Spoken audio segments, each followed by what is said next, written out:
All right, yo, it's your boy Yoshi Kid Neo, and we are back in the world of Boridil, the ruination of Boridil, and today is session 4. Today, the party will more than likely be getting to the town of Grimmeadow. If they don't, I will be very surprised, because that's where all my plan is coming from, is them to get to Grimmeadow, and the events start taking fold from there. After Grimmeadow, just because I don't know exactly how they're gonna deal with it. I don't have a 100% certain plan on what will happen afterwards. More than likely, they're going to end up heading west and start heading towards the town that they're going to find out, called Bleakbell. Bleakbell is a fisherman town where all of their, I guess, objectives currently will bring them. This is where Lloyd this is where Lloyd is looking for that stone. This is where Trina is hearing about some sort of power rising up to take over the world or something like that. And this is where Cassiel has heard that he could probably start doing some good for the world. And this is where Dr. Thorpe is essentially, well, Dr. Thorpe's kind of just following the party at this point, but he's also been told that there should be something interesting in terms of the party's destiny, so that's what he's following. And Agent J, I'm going to end up putting breadcrumbs that this is the location of the creature he's hunting. The creature he's hunting down is actually going to be more likely like a very, very end game sort of creature. That's the route I'm going. Just because once he kills the creature, he's not going to want to be here anymore. Or maybe he'll kill the creature and we'll leave him stuck here, and now he's just trying to find a way out. That might be how it goes, but I'm more or less depending on if they go his route. If they go his story arc first, then they'll more than likely kill that creature, and then he's going to spend the rest of the time trying to get out of here. So it should be an interesting session. The NPCs they're going to meet in the beginning are going to be quite fun, I think. So hope you enjoy. Or like a saber and a dagger, or what? How are you gonna do that? 2 sabers. Are you going that route? Mm-hmm. I'm gonna switch this on right now while you're doing what you're doing. I don't know if I deleted the saber thing. I think I did. Oh no, I didn't. Perfect.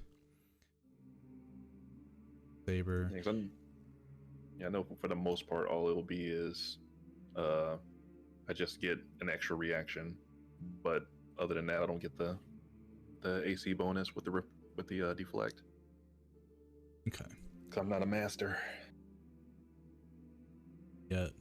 One day, maybe. We'll see. I know, right? Let's see. All right, so the last time we left our party, you guys were traveling in the woods during a heavy rain.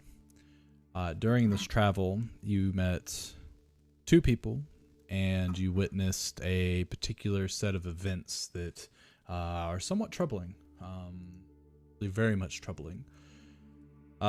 Starting with the first NPC that you guys met Vruz, a goblin with a blue tinted skin that claimed that he got captured by the spiders because he was coming into the area looking for something.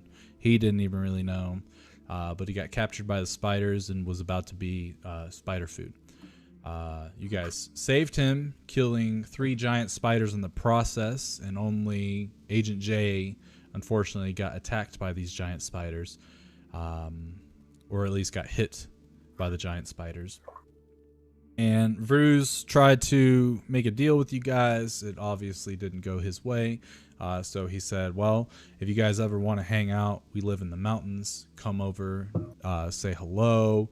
We'll sing kumbayas and have some delicious food or something like that. Who knows? And then you guys departed your way. He departed his way.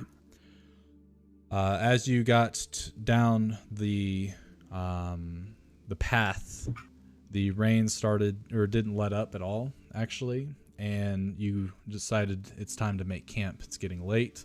So Lloyd set up his alarm spell in a radius around your campsite, and then he set up the dome in which all of you were able to start resting peacefully. You all that have familiars, let them outside to do the watching as everybody else found rest. But in the middle of the night, there was a loud explosion sort of sound coming from anywhere between 150, 300 feet away from your camp. Happened once, and Agent J's invisible hound started to bark, and after the dog calmed down, another shot went off and started barking again. So Dr. Thorpe and Cassiel decided that they would go and investigate, see what it was, and that they would be back. So they left the tiny hut and went towards the sound. And as they got roughly about 200 feet away from camp, they were greeted by a dwarf with a large red beard named Hilhart. He was in the area, and he was currently hunting. He told Cassiel and Dr. Thorpe that he doesn't mean any harm to those that don't harm him. He was only preparing for food. He also stated he knew you guys were in the area, but he didn't know how close, and he apologized for the loudness, and he would end up not having to fire his weapon anymore for the night. But Cassiel and Dr. Thorpe invited him to your camp, in which he accepted, and he ended up coming into the new tiny hut that Lloyd had prepared, and started talking about his reasonings for being in this area so far from home, and a little bit about his backstory on why he became a gloomstalker, and especially why he hates lycanthropes. Afterwards, he told you guys that when you start your journey the next day, to head by his camp. He has some delicious foods for you, and then I guess before that even happened, actually, Trina and Dr. Thorpe had went on and separated from the party for a little bit in order to talk to either themselves or do their own private matters to take care of something, and then ultimately joined the group back. And then Hilhart came through. So you guys rested. The next day brings forth scattered clouds, but a mostly clear sky. It's about 71 degrees Fahrenheit, so it's not super chilly, but it's damp. Everything is damp because of the rain from yesterday. From what you can tell, as you guys are starting to wake up and pack up your campsite and get the horses hitched back to the cart, the road seems to have not necessarily hardened up, but it's not as soft as it was during the rain. So you're hoping that the journey will be a little bit easier this morning. So as you guys are getting ready to go on your way, is there anything anyone wants to do as you guys begin your journey? Some food out of my bag and eat it. Okay. Kind of share it with anyone that wants some. I'd take some food. Yeah, I'll partake in that. I'm gonna wait on the food since we're gonna pick up food from the dude's camp. I eat all the food. Yeah, Yeah, I pretty much do the same. Like, I wanna see what this guy's cooking's talking about. Is how I'm thinking. Okay. Yeah, I don't eat none of the food then.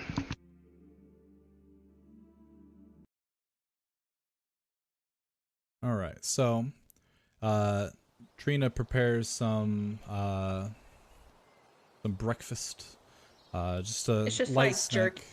Oh, okay. Just a light snack she pulls from her pack, and she asks if anyone wants any. You guys, some of you are like, "Oh yeah, sure." Cassiel's like, "Well, we're about to get some delicious ass food from that dwarf. I'll pass." So as you guys start to hop onto your cart and start to make a move, you start heading in the direction that you were told food would be waiting for you.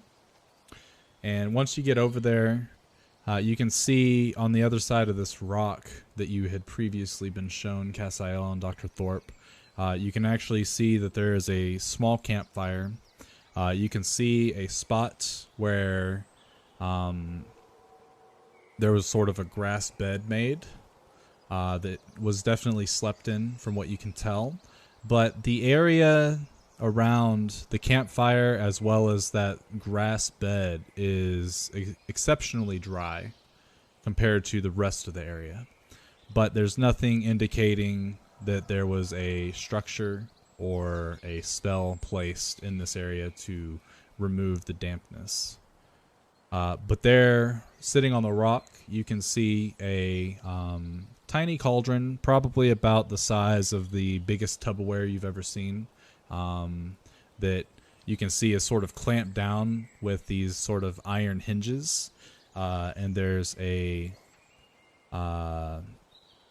also a sort of bag next to it, and you can see it has some sort of like bread inside of it. So you're saying there's a basket with the bread and like just sitting there? Not a basket. It's more like wrapped in some sort of cloth. How far away is it from us? I mean, you guys are like within 10 feet of it. Like Cassiel and Dr. Thorpe, I'm pretty sure, has the reins, correct? If it's the same as your traveling day before. Yeah. Okay. So yeah, Dr. Thorpe has guided you guys off the path just for a moment. You came over here to this encampment, and as he stops the cart, you're 15 feet away from it. I look over, and I look over to our dear friend from New York, and I say, "Could you mage hand that real fast? Just see if it moved. I don't know. Is it a trap or something?" What, mage hand the bread? Yeah. What? Why? I don't know. I'm curious. Did we stop? Yeah, you stopped at dude's camp. Okay, I get out and I kind of just like announce that we're here and say his name. Like, yo, anybody here? And then I go pick up the bread basket. Okay. You don't get any response back, and as you walk over to grab the bread basket, you reach out, grab it, pull it from its spot, and nothing happens.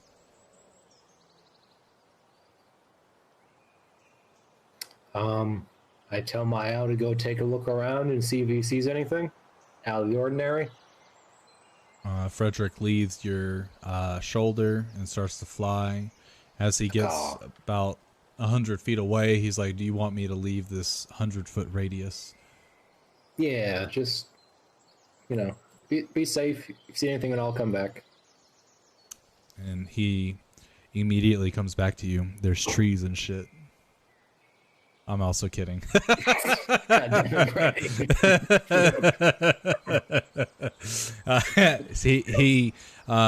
You can hear that he acknowledges your orders and leaves the radius, and you watch as he flies a little deeper in the forest to go and just scout out the area.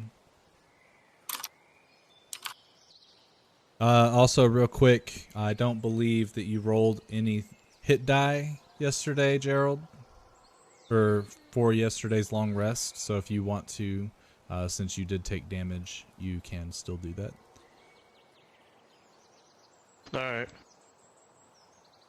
And Make sure you get full health. Roll 5 of them. Yeah, that would be one way to do it. So I'm gonna go and get the little cauldron. Okay. I'm like, you guys are paranoid. Yep. Cassiel hops out and starts walking, and he reaches out, grabs the cauldron, lifts it up, and nothing happens. We took a long Looks rest. like we invited him You into did, our yes. tent and he didn't do anything.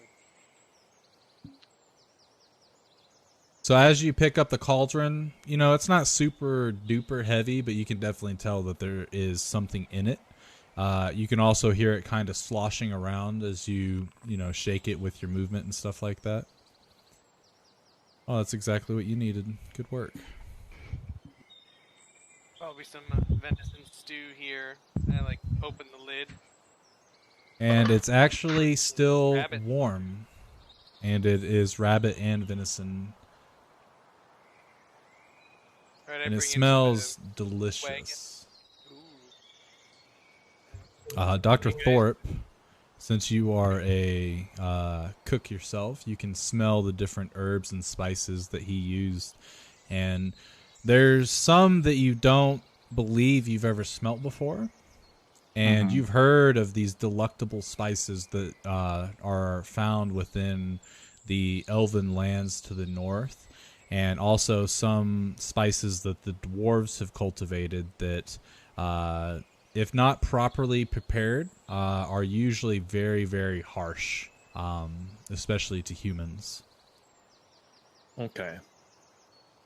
And as I'm like smelling all this stuff, you just see the party. If they're end up looking at me, they just see me like just have my eyes closed and my nose up a little bit, just taking in the scent. It's quite interesting. And Don't be shy. Dig in. where's our friend? shouldn't we wait for him? Indeed. Would be quite rude if we were to just dig in without his permission.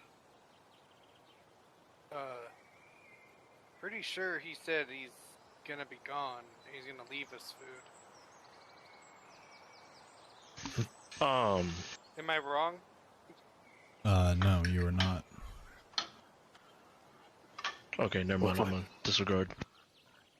And then You can wait as long as you want, but an entire settlement's gonna die without. So No, I guess I don't missed want to that be part. rude. I end up grabbing I'll take a a bowl. nearby bowl and filling it up. Okay. Fill one up for Trina, and then fill one up for myself. Anyone else that wishes to partake may. I partake. Yeah, I'll take some. And then you said I had a red basket, right? Yeah, you've got like 5 slices of bread. You can tell that it's dwarven made. Well, you can't. The rest of the party can. You don't know what dwarven made bread looks like. But to you, it looks like a sourdough. So yeah, I hand that out. And it's like, y'all want some of this? And kind of just hand it over to whoever wants it. Yeah, I take it. I take the offering. So as you guys stop Bread. to enjoy your breakfast, you have your bread, you have your little bowls, and you start to eat it. And every single one of you are just in awe at how much flavor this stew that was created in the middle of the woods has. The juiciness of the meat, the vegetables. It seems like there's some carrots and potatoes, as well as onion inside of the stew. So you can definitely tell that Hillrock has probably prepared for quite the journey, or he has somehow cultivated some of these things to make this stew, especially in such a short notice and in the middle of the woods. Agent J, you've never tasted anything this well prepared, and you've more than likely been to like a Michelin star restaurant or something like that, and it's so good. The rest of you obviously may have tasted something that's, extraordinarily tasteful, but this definitely beats it out of the park. It's amazing. And Dr. Thorpe, you have actually tasted this exact recipe somewhere. I'm like kind of drooling and it's like, yo, this is actually really good. It ain't no Italian beef, but this is really good. What is Italian beef. an Italian beef? God damn it, y'all are not from. It's just a sandwich from Chicago. That's all. Chicago. Is that the same as New York? Yeah, but not like maybe like nah. There's only 3 things that come out of Chicago: deep dish pizza, Italian beef, and savages. So that's pretty much it. What's a pizza? And as I'm saying that, I look dead at Dr. Thorpe.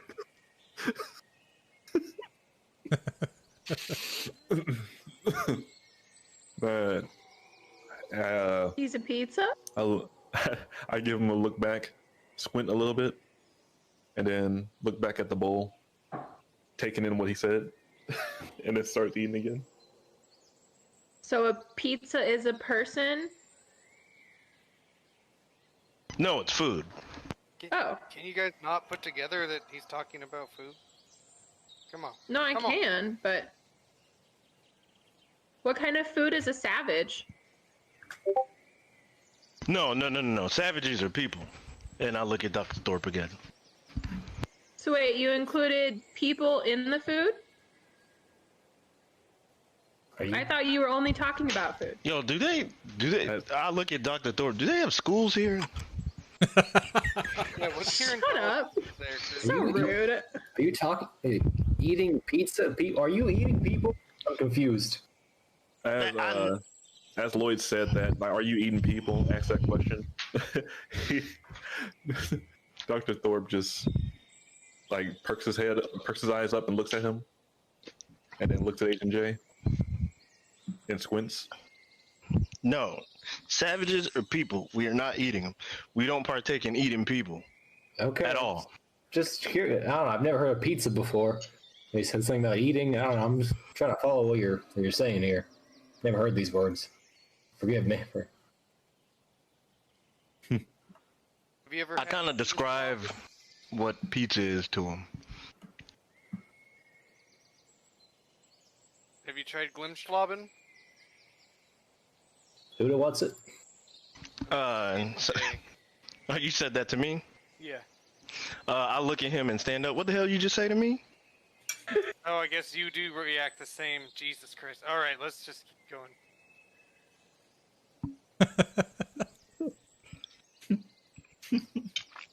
I was trying to prove a point that, oh my gosh, every time we say I tried this, we don't need to freak out. We know that you have different food than us. But apparently, you would react the same. Well, I'm not whatever the hell you just said to me. I said, have you ever had Glimschlaben? You asked, what did you call me? No, I got all my tests, so I don't even know why we're talking about this. And not talk for a little bit while you figure out how to speak. I keep eating, but I have my eye on him. Okay. What the hell he just called me? So as Agent J, Tran. Just fuck. so you know. Did you notice how when you asked me, have you ever had I'll be right pizza? back. I didn't accuse you of calling me a pizza, even though I have no idea what it means.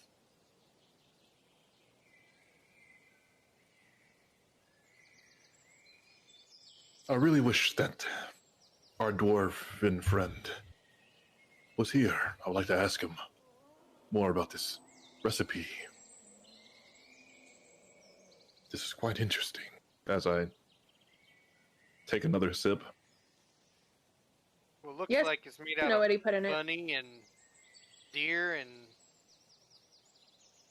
other salts and. Yes. The spices are some of the best I've ever tasted. And you see me get a little more passionate about the food. There's quite an aroma, different seasonings. Yeah, that's good. That's good. Peppers, oregano. Is that? I am just studying this food. Yes, the venison, the juiciness of this venison is put together so nicely.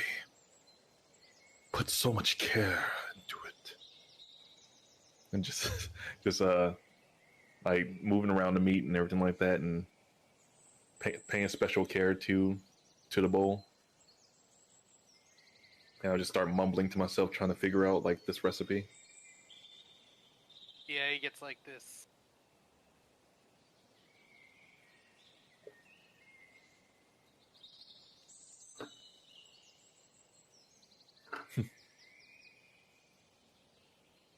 So, once we finish, I would assume we must keep moving, correct?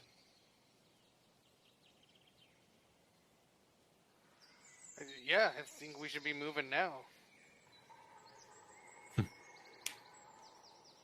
Well, I'm almost done here. Whenever you guys are ready. Go. Are there any leftovers?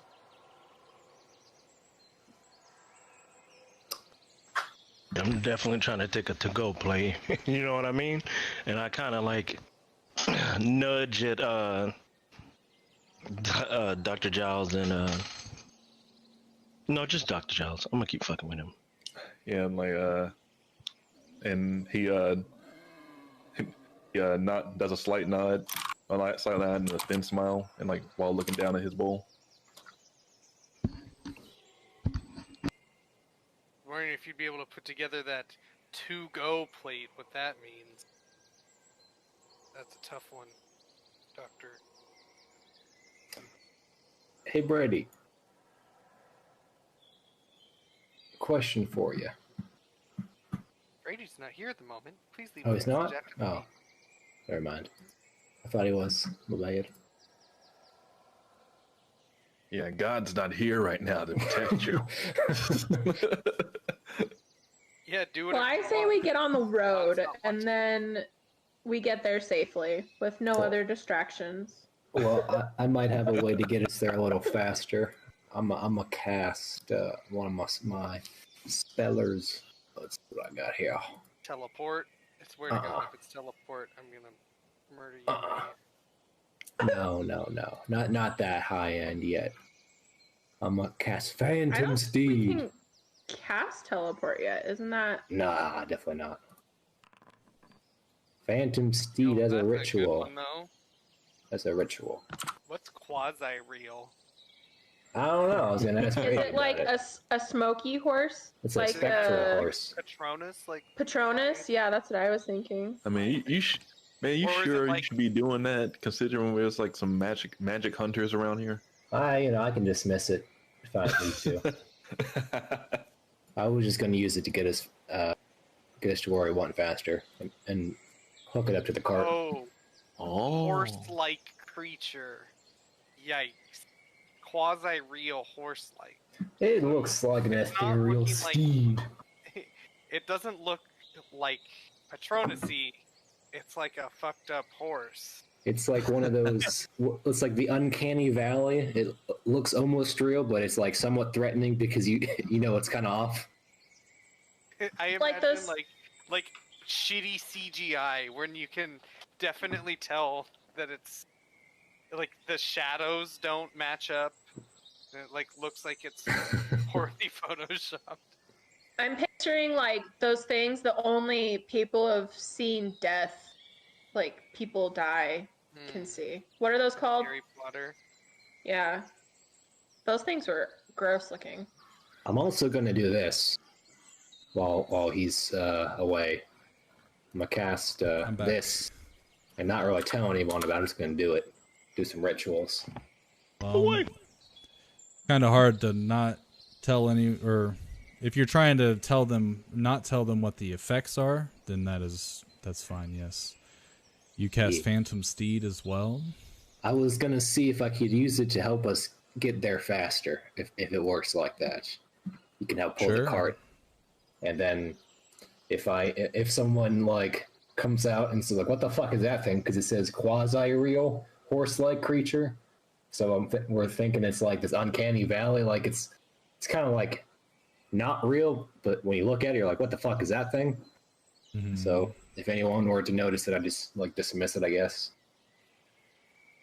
So. I guess Google real quick what quasi-real means. I'm gonna send the one that I found in the chat, and I think that this is what we should go with.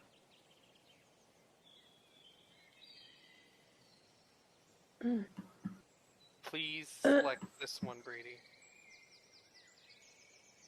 Just a photo. And it's drawn. It's like that. It's not painted. That's it's horrifying. Oh my god. Yeah, we'll Have you we'll go with a seen- normal ass horse. Have you seen the pictures of like the opposite centaurs or whatever? Oh god. Yeah. Or baby Oh my centaurs, god. like, the horse bottom's strong enough to lift him up, but the baby's muscles aren't. So they're like, Yeah, the baby centaurs. Those are so funny. Funny. So the Phantom Steed pops in, looks like a normal horse. Quasi-real, I will say, because I'm almost certain that it just looks a little different from the other horses, maybe. But yeah, you're able to hitch it up and get it ready to go. But then you start casting another spell. While you're doing this, the party's just finishing up their meal, because it definitely doesn't take them 20 minutes unless they really take their time. So you finish water breathing, and you cast it on everybody, and as he finishes the spell, you guys, you're sitting there staring at him or doing whatever it is you're doing, and all of a sudden you feel this sort of like itch on the side of your throats, and you can hear what sounds like some sort of like air pocket pop. You're like, what the fuck? You start to like grasp at your throat, and you can feel these 3 tiny little slits that are on your neck now. And as you start to breathe, you can feel these flaps kind of like open a little bit and take in some of the moisture in the air. And Lloyd stands up and brushes himself off after finishing his spell. Well, let's get on the You road us? there. What are you talking about? I suddenly have gills. Yeah. And do with the Explain ritual yourself. casting. you never know when you need to, breathe some water underwater or air underwater. You mean in the middle of a forest? You never know. Giles feels around his neck and just says, "Curious." It'll last a day, so hopefully we won't need to use Permission it. next time? Yeah, maybe, on we go. The road Not awaits. maybe. Something that might save my life. Oh, please ask my permission next time. As the road calls, we shall answer it. Let's go. And No. I get on in the cart. Okay. I still have it. I grab the rings of the horses. Shall we be off then? I'm gonna sit next to Giles because I'm mad at Lloyd.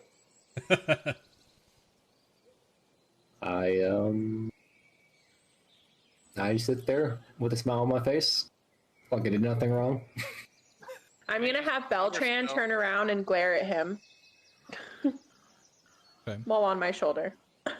I wave back at Beltran and say hello. Somehow Beltran is like able to like turn his head like an owl and just look back at him without moving his body. Frederick returns after all of this ritualness and tells you that he doesn't see anything except for the road starts to thin out little ways from here, maybe like 5 minutes or so. And then it becomes more of a, I guess you're following the tracks instead of it being a cleared road.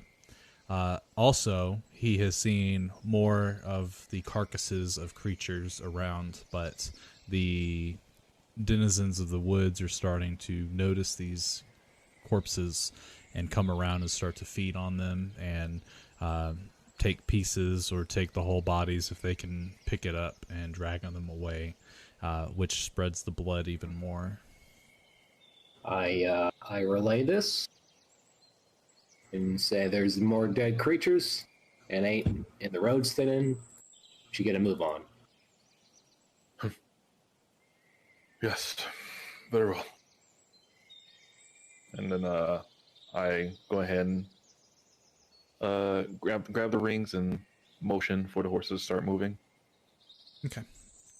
You guys, start heading off, and with the third horse, you can definitely tell that with the 3 horses, the cart is definitely able to keep a better pace than it was the day before. You're not sure if it's because of the addition of the third horse or because of the fact that the road isn't as thick with mud. You also notice that those of you that were casting prestidigitation the day before, you're not having to do it as often to clean the wheels. Obviously, some of the mud cakes on there, but you're able to remove it. But you have to do it very infrequently between, I guess, sessions.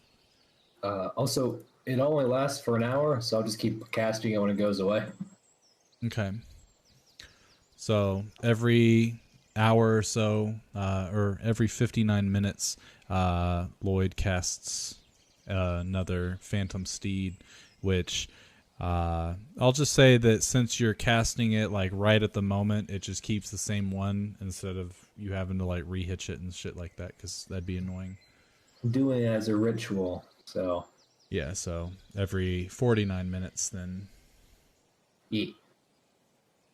So, as you guys continue going, eventually the forest starts to clear in terms of foliage and trees and becomes more meadow-like. The trail, after, the first few hours, has pretty much almost dissipated. You can see tracks that were left behind by the last cart, but based on these tracks, it's been a very long time since someone has gone this far in the traveling of this road. The sound of birds has started to lessen, and now you're starting to hear a river.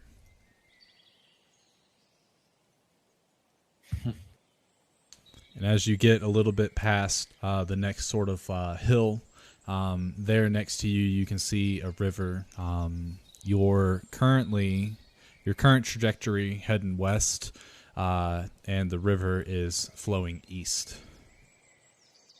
But from what you can tell is the depression in the landscape where the wheels of the last cart, they essentially just follow this river. And most of the terrain right next to the river seems to be pretty flat, not too many rocks, and it's 10 feet away from the river itself. We're expecting a river, right? Correct.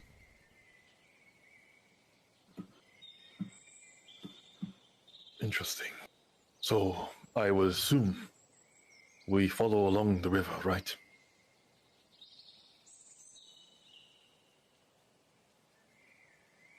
Yeah. And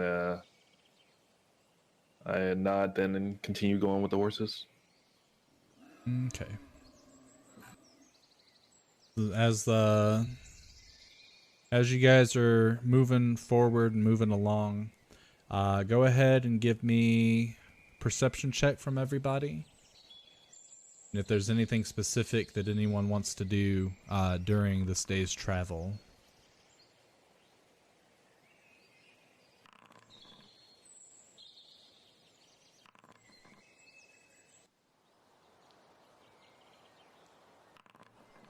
Wonder.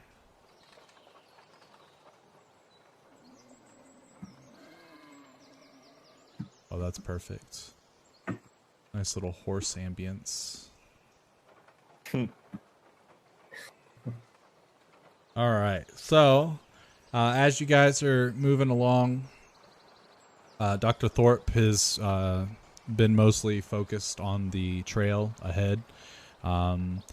And during your day's travel, following the river for miles and miles, eventually up ahead, about probably mid to late afternoon, you can see a what looks to be a tiny crossing, a natural land bridge, if you will.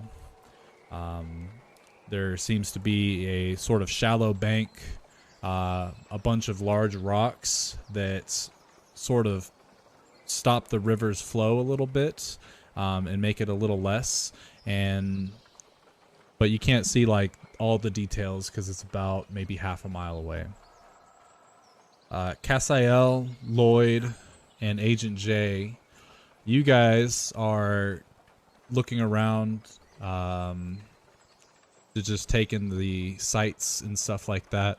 And in the meadow, you can see a bunch of these corpses of forest animals, and you can like see the crows coming by, the vultures, and actually I don't know if vultures live in forest, but you do see crows coming by, landing and picking at some of these bodies. And on occasion you do see like a pack of wolves going around and seeing all these fresh corpses and taking a few of them and dragging them back to their dens. Obviously, when they do this, they keep a couple of sentries out and they keep a steady eye on you, but they don't look threatening. You also see the corpse of a deer floating down the river. All of you do. Let's see. Then Frederick and Trina. So that means it was killed upriver, not... We're heading away from where it was killed? You're heading towards where it was killed, most likely. We're going upriver? Yes. Okay. Yes. Trina, the only different thing that you notice about all this is you see across where the bridge is that Dr. Thorpe has pointed out, you can see just beyond the sort of trees. You can't see the meadow beyond the trees, but just beyond the tops of the trees, you can see a bunch of crows that are flocked and flying around. Occasionally, they all move, kind of like when you have a bunch of fucking pigeons in one spot and someone scares them, and like 50 of them start flying one way. So occasionally, you see that happening about a mile and a half and across the river. And I'm then gonna Frederick. send Beltran that way. Okay. So I can see what's going on over there. Because with who I serve, typically that many crows together means dead people. Okay. And Frederick notices that group of ravens, or not ravens, crows as well. And is Beltran a crow or a raven? He's a crow. Oh, I thought he was a raven. No. Crows are the ones that eat roadkill and stuff, right? Both do. Both can. Both do. So yes, crows. Lots of them. And Frederick notices the crows too. Crows! I tell Frederick to stay with me. Okay. Wait, well, I guess he's a raven. I don't know.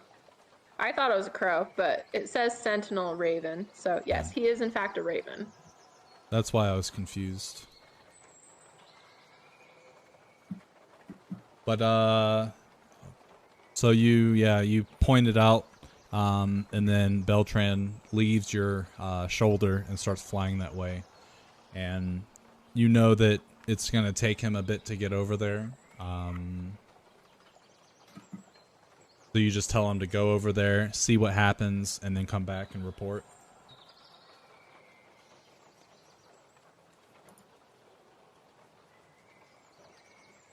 I'll take that as a yes. I said yeah, or well, I made a noise of agreement, but yes. Oh, it didn't pick up on the mic. Oh, okay, got it. Okay. So as you guys are nearing this land bridge, let's see. We are in the. As you guys are nearing the land bridge, the sun is starting to set in the sky, and Beltran has since come back, and he reports in your head, Trina, that the crows are currently gathered, and there's like a large stockpile of dead corpses, to include but not limited to deer, rabbits, squirrels, wolves, chickens, a single bear, and what looks to be some humans dressed in the same garb as the bandits that you had met the day prior.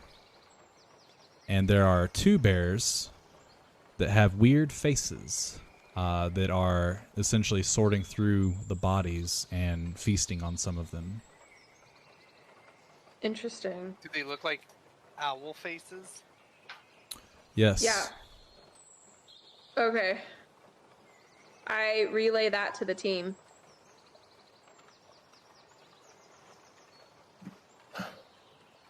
That Well, could that's be. fucking weird. Although, would I know what an owl bear is, Brady? All of you can roll me a nature check or arcana check, your choice. Including Agent J. Except for Agent J, your DC is extremely high. Is it roll Arcana? Arcana Or or nature. nature.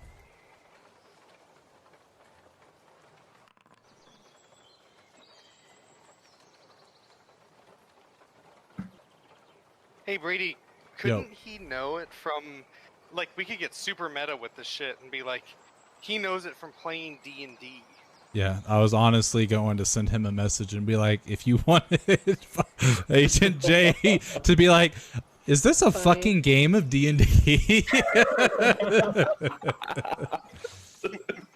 I was legit I don't going know, to but say if we that were he talking could. about the actual Agent J, I highly doubt he played D&D I I mean, also as as a doubt that. character. But he would Is it- probably know about He's it. too. He's That's too busy stopping true. aliens. Oh no, he's playing with magic, so That's true. And he was a kid at one point.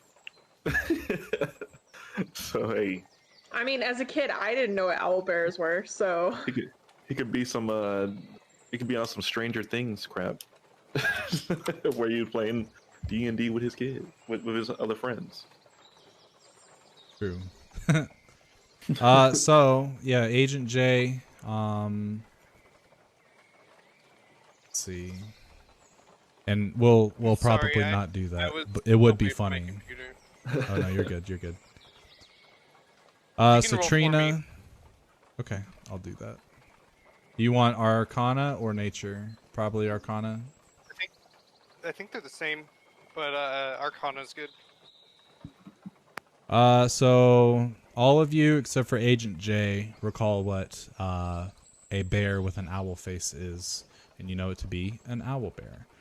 And Agent J kind of looks at all of you and he's like, all right, there's either an owl or there's a bear. There's not an owl bear. What the fuck?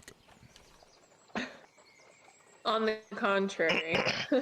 Bro, we just that is found out that exactly what it ogres is. are real.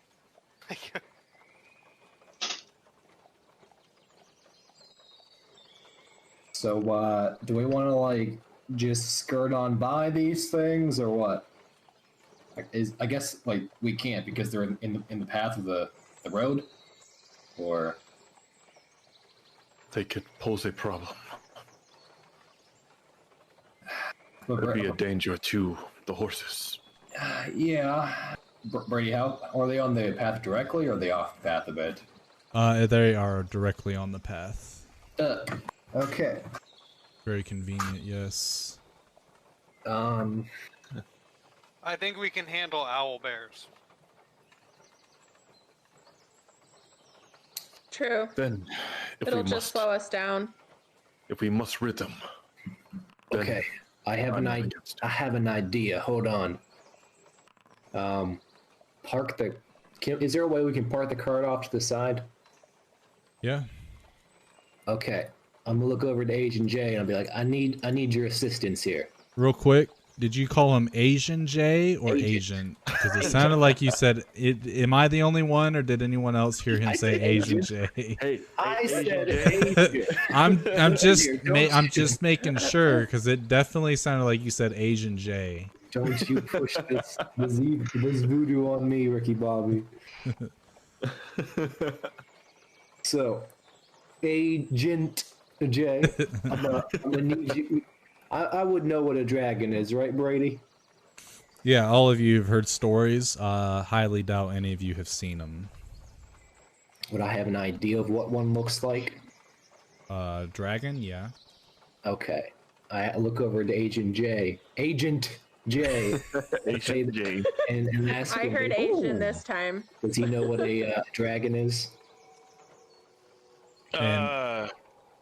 You can rule it how you wish. You've heard of dragons, obviously. Yeah, I've heard of dragons. Okay. Especially seen because you movie. said Shrek, so there's a dragon in Shrek. So I want you, to the same time as me, I want you to cast your best depiction of a dragon, okay? And then we can cast two minor illusions at the same time, correct? Or is it As just a one? single player, or as both of you? As two separate As players. both of us, yeah. Yeah, that's Yeah. fine.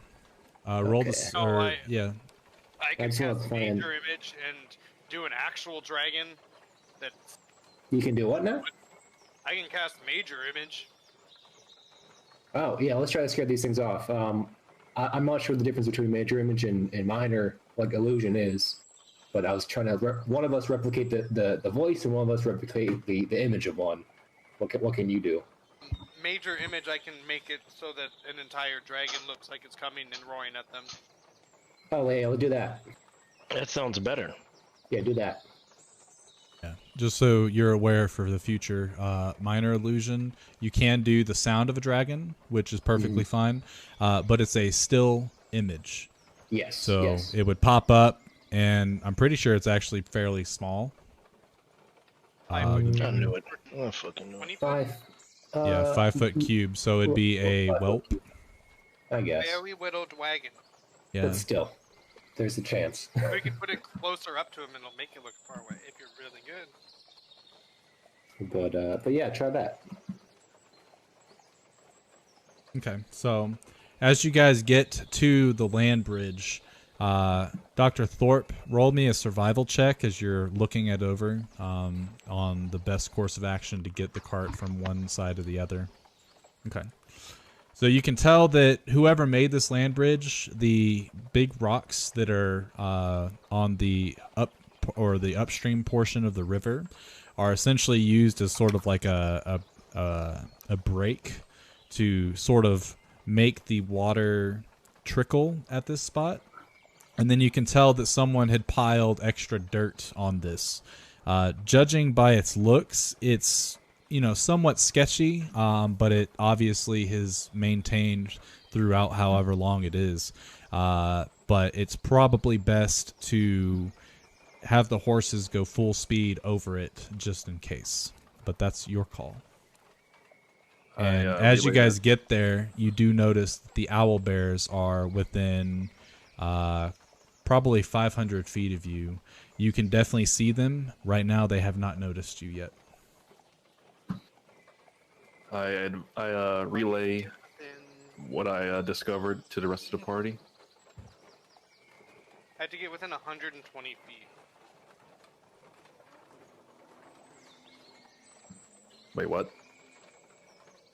To cast Major Image. Well, I guess... Yeah, I can cast it 120 feet away.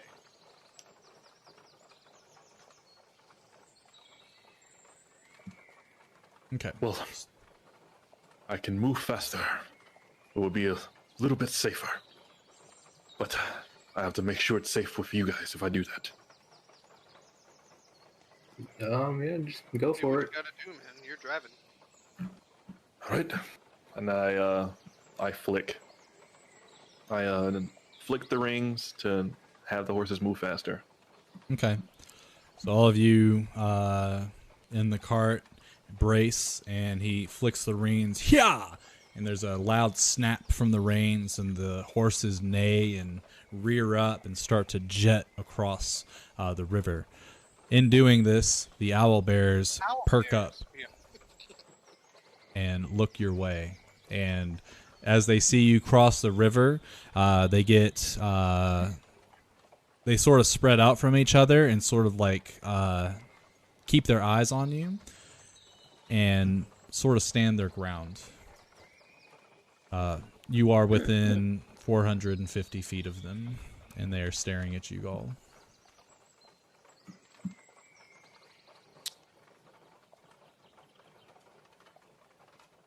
I sort of keep pace, waiting for the party to tell me otherwise. On the road? Mm-hmm. On the road, right? We're going straight towards them. Okay, so as you do that, the owl bears sort of like spread out even more, and you see them with their great claws starting to dig into the dirt around them. And you can Cast your you can spell. start to hear them huffing and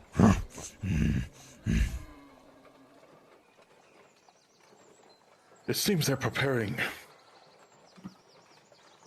I advise you tell me what to do next here.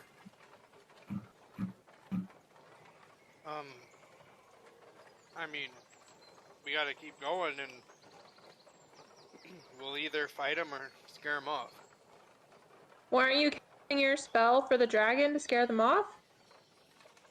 you're within 300 feet of them now. Cassiel? I'm not close enough. Still. Well,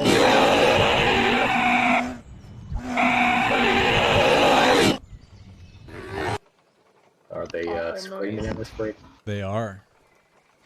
Bro, you gotta give a warning when you about to do that, bro. Dude, that just I fucked I only have one headphone in. That made me Bro, jump that a little bit. fucked my ears up, bro. Is it that? I don't know how to turn down Jingle Palette. I apologize. So after they roar, I'd like to cast Major Image and have the appearance of a... Let's see, what color?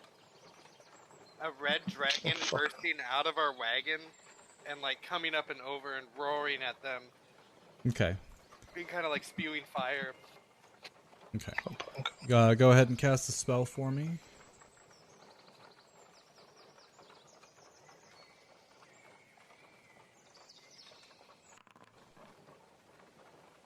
So, let's see. 20-foot cube. So,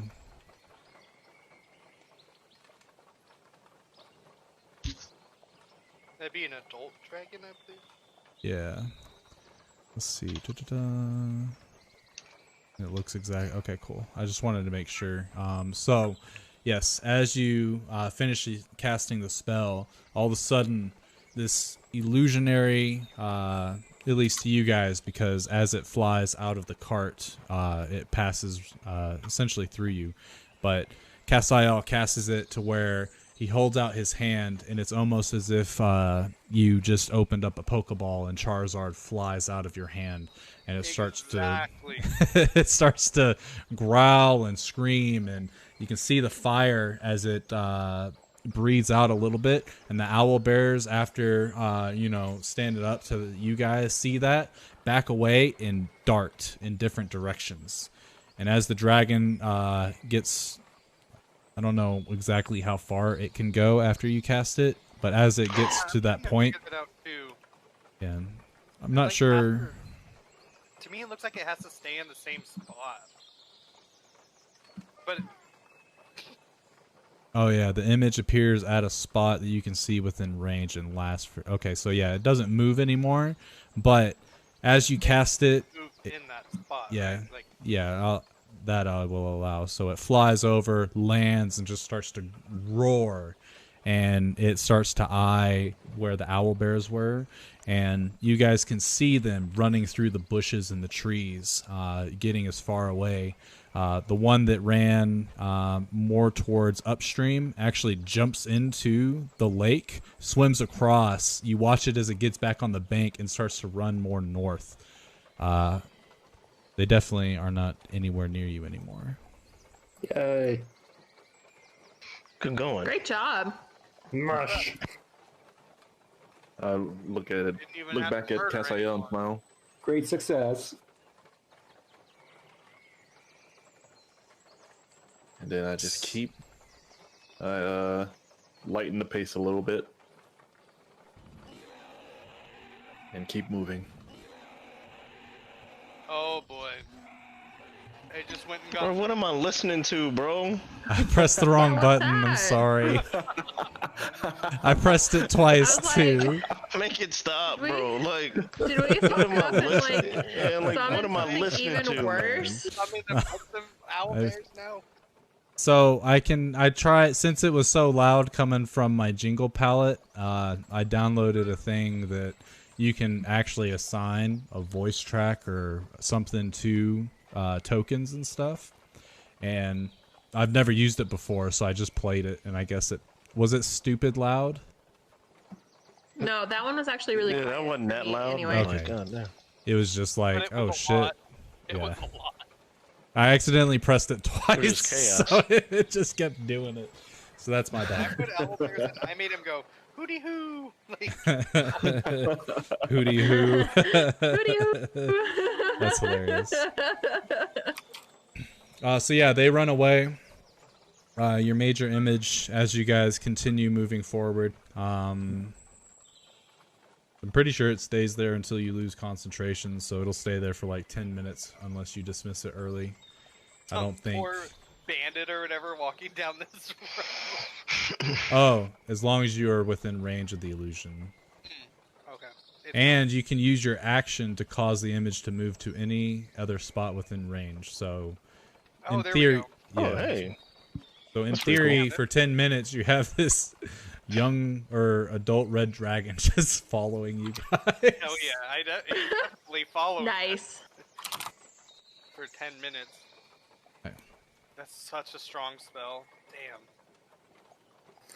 Damn. So as you guys continue forward and get to where the owl bears were guarding, you can see that some of these creatures, you can see a few of them have arrows sticking out of them, but the rest of them were all killed by the owl bears. From what you can tell, actually all of you roll nature. If we can tell, is what Brady's saying. Oh shit. I figured out what that Who was put from. a Sorry. grid on it? That's my major image. Oh, gotcha. That's it. So based on what you're looking at, you know, the only one that kind of understands the situation of what has happened, especially with all the crows in the area, is Trina. Trina, you can tell that some of these corpses, just based on the fact that the crows have been around, you can see the bodies as you pass by. They've been here for a few days. Some of the other bodies, such as the black bear and a few of the wolves, are actually fresh kills, and based on the wounds, they are kills from the owl bears themselves. So the owl bears ended up seeing this attention to the spot, came over, stalked its prey. You can tell that the wolves were fighting the black bear over the food, and ultimately all of them lost. So the owl bears were taking their prize of this grand feast before them. The crows, as you guys start to move past it, they start to land nearby and do their little hopping and shit like that to get towards the bodies. And as your dragon rounds again, every time it like looks like it's about to come their way, they fly back to the trees in hopes of getting out of the way if it were to do anything. But I'm assuming the dragon, because the dragon's definitely faster than you guys are on foot, is just circling you guys unless you want it to do something else. So yeah, that's what you notice. For 10 All minutes. yeah, for 10 minutes it's just a red dragon circling you, and people are like, "Why is it not killing them?" But yeah, all of you notice that some of these were similar to the corpses you found on the trail already. And Trina, you know essentially the story of what took place here. Okay. I'll relay that to the team. Cool. Curious. Person kill thing. Bear eat thing. Wolves try to kill bear. Bear gets killed by owl bear. Suppose that's nature. So, pretty much becoming the apex predator of this woodland area. Interesting.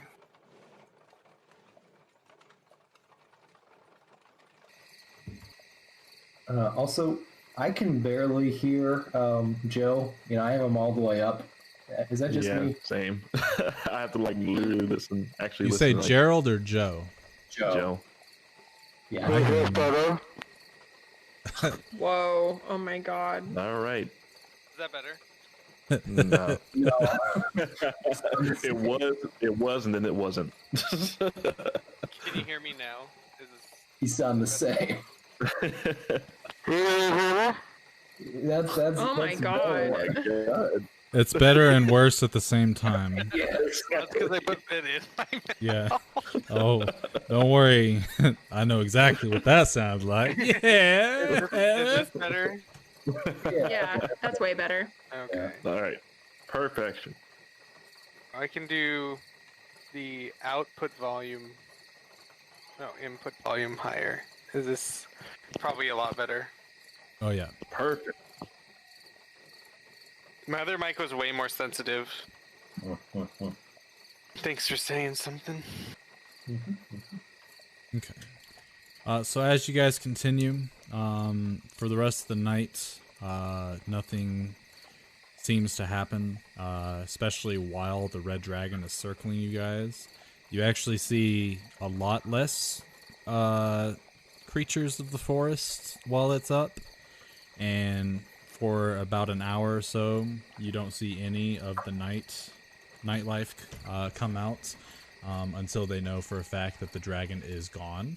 So the dragon lasts 10 minutes. Yes. Oh, okay. Yeah. We're fast forwarding for the rest of the day. Okay. After I'm done with the spell, I'd like to take a short rest. That's all. Okay. Am I able And- to do so? I guess Yeah. I should. Wait, cool. When you guys are in the cart, the only person that can't utilize a short rest, unless they are physically doing something else, would be whoever's driving it.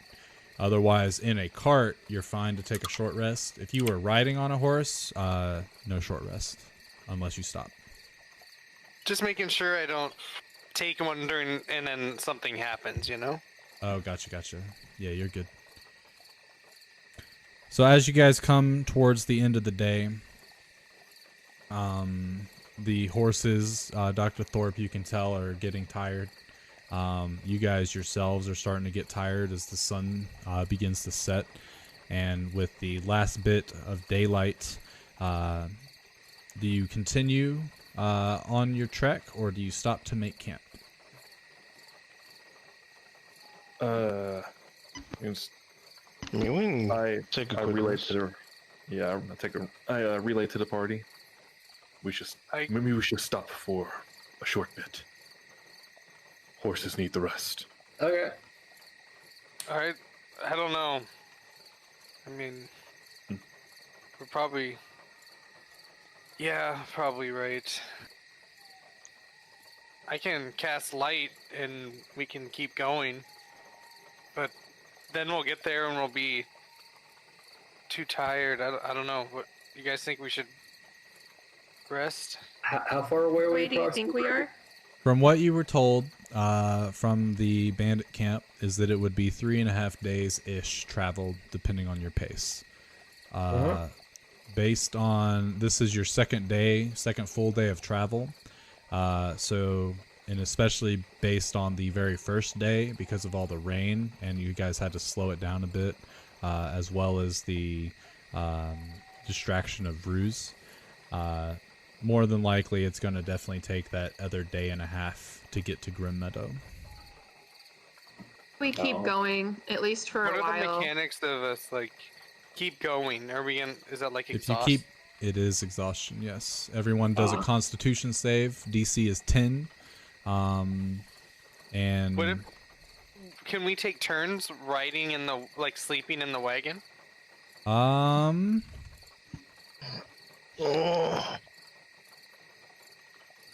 I would say that yes, but what we'll do, exhaustion. yeah. So it kick won't in exhaust after the- you. It won't exhaust you, but you don't get the full benefits of a long rest because of how uncomfortable it is. So you will be able to continue moving along, but you won't get the benefits of a long rest. But you don't have to worry about exhaustion. So essentially, like you'd be able to, continue, but No hit die or whatever.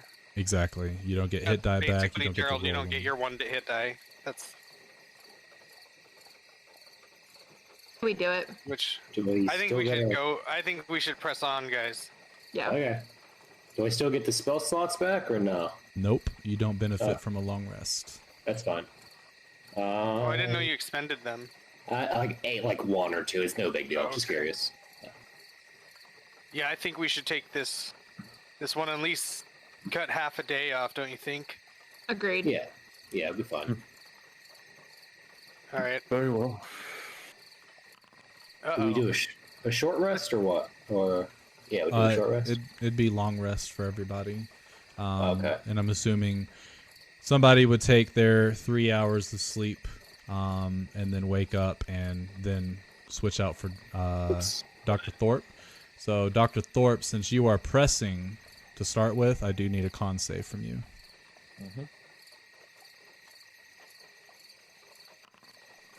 And you make it. So Dr. Thorpe, is yawning through the night, but ultimately he staves off the sleep. You see the horses, even though they're sluggish, they continue to go. And as your time comes up for your shift, 3 hours pass by, somebody wakes up and takes the reins. Who wants to take the reins? I'll do it. Yeah, okay, never mind. I suppose probably two of us could probably do it, right? I mean, technically, I guess you could both hold the reins, or at least Well, I mean, both like- sit up there.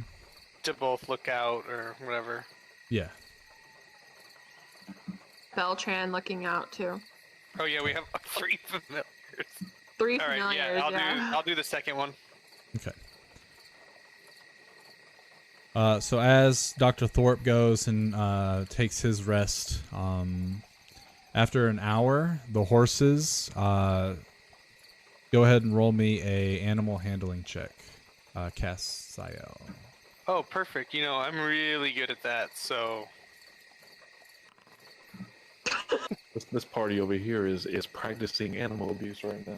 So as Dr. Thorpe is an hour into his rest, the horses start to, they start to get a little rambunctious, and they actually stop. And you, go, mush, onward. You try doing all types of stuff, and the horses refuse. And they actually start to like rear up, and they try kicking at you, and you can tell that they're just really tired. What about the phantom steed?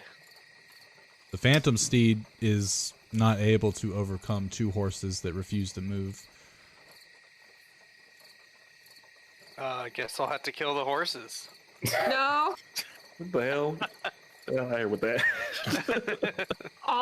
Can I come up and take the reins from him? I'm gonna wake up Alfric, actually. No, what's your name? Lloyd. Lloyd. Grunt. Hey, so I'm not doing so good with these horses. Do you have like some of those good berries or something? Can you help me out? Yeah. I staggeredly cast a good berry. Okay. Thanks.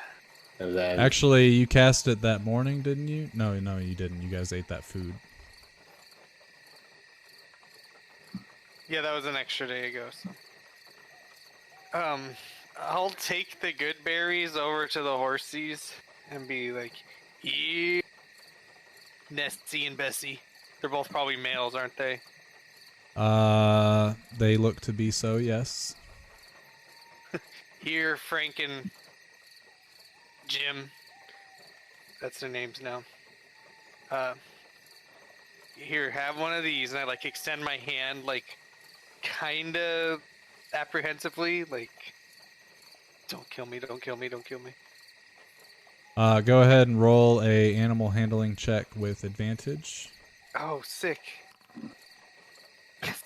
So you hold out the good berry, and they sniff your palm, and they eat it, and they kind of like, and then, and one of them, after eating it, you can see his eyes are drooping and just closing, and he begins to like try to lay down, but the other one nudges him, and he stands up, and they look like they're ready to go for maybe another hour. An hour's an hour. So I like kind of like stroke their nose. I'm like, it's gonna be okay, and I like, the river's still right there, isn't it? I mean, it's so when you guys cross the river, you guys start heading more west, and the river's heading north at this point. Okay, So but you we've guys got to are- have like a ration of water, like a bucket of water for them. Yeah, you guys have. I bring them some water, and then I say, "All right, let's go. As long as we can, little fellas." Oh, you know what I'm gonna do? I'm gonna undo one of them and string him up to the back of the wagon, and then have the phantom horse and one of them going, and then I'll switch them out once they start to get tired. Hold on, say that again. You got one horse. Oh, so there's the two real horses and then the phantom one. Yes. So right now that one was like super tired, so I'm gonna take him and string him up following the wagon instead of pulling it. Oh, okay. And then after a little bit, I'll switch them and hopefully get a little more mileage out of them. Gotcha. Okay. Easy enough. And this whole time, you're going to have to keep waking me up to recast the Phantom Steed every hour. Oh, it's every hour? Yeah. Every 49 Wow. minutes. Okay. You know what? I forgot. I thought that... Oh, the water breathing was all day. Yeah. Scratch that. We'll just ride these horses until they die. or until they fall asleep, of course. Thank God. Of course, local customs. So, Gotta probably respect another it. hour. Okay, so you guys do get another hour out of the horse before it starts to, nudge off and definitely slow down, causing you guys to go at a significantly slower pace.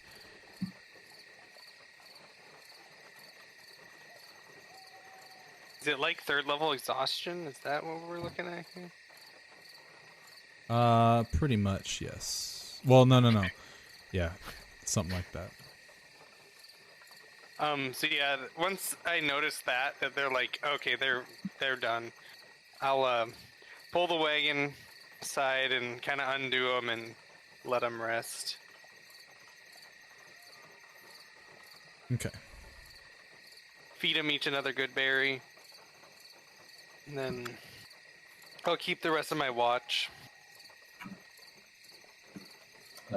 If we're stopping, then I'll cast Tiny Hut and whatnot.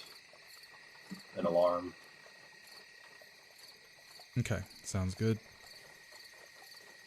So you do that, cast Tiny Hut.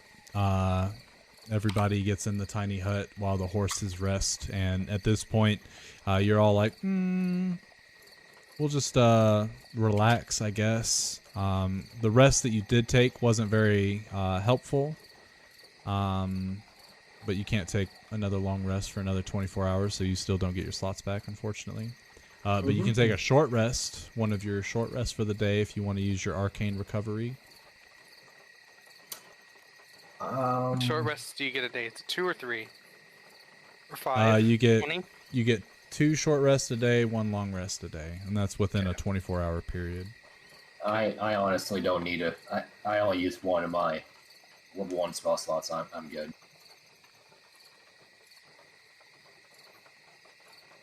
Or did I? Done? Why is one gone? Yeah, I did. You did rituals. Yeah. I guess I must have cast. You probably cast it and didn't undo the thing. Find familiar. I don't know why. Was it mage armor? Do I have it still activated? That should be over by now, if anything. It's probably mage armor. Did you cast? Yeah, I think so. Get rid of these horses. They're not moving anymore. Okay, so as you guys get into the tiny hut, you've made it a couple more hours down the road. You start to rest until the daytime comes up, and after 6 hours, the horses start to wake up, and they stand up and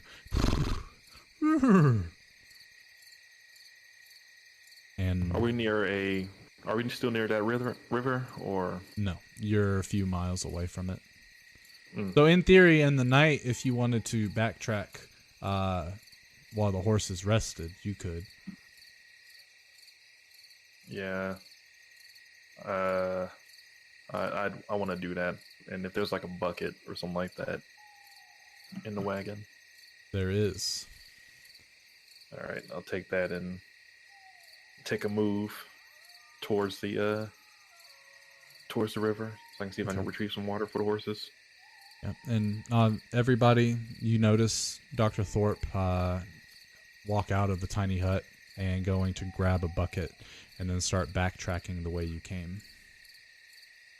Does anyone say or do anything? I send my owl with them.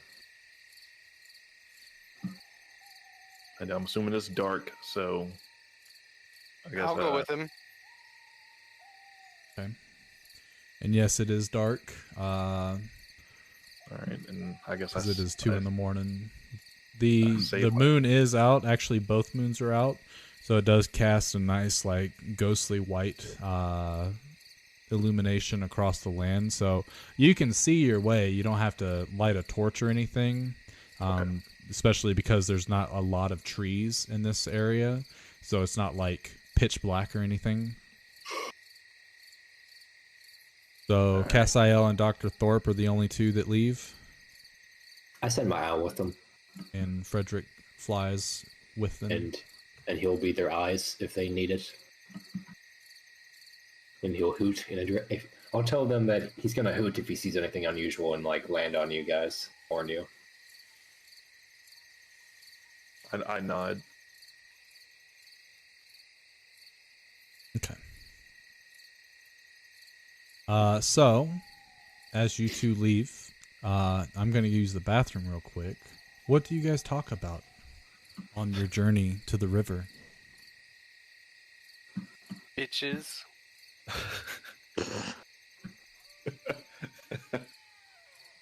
So, Cassiel, have you a loved one that you care about?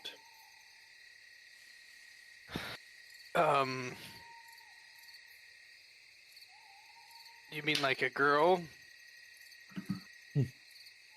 Indeed. Or a man. I won't judge either way. No. I don't go that way. But I've kind of been a loner my whole life, so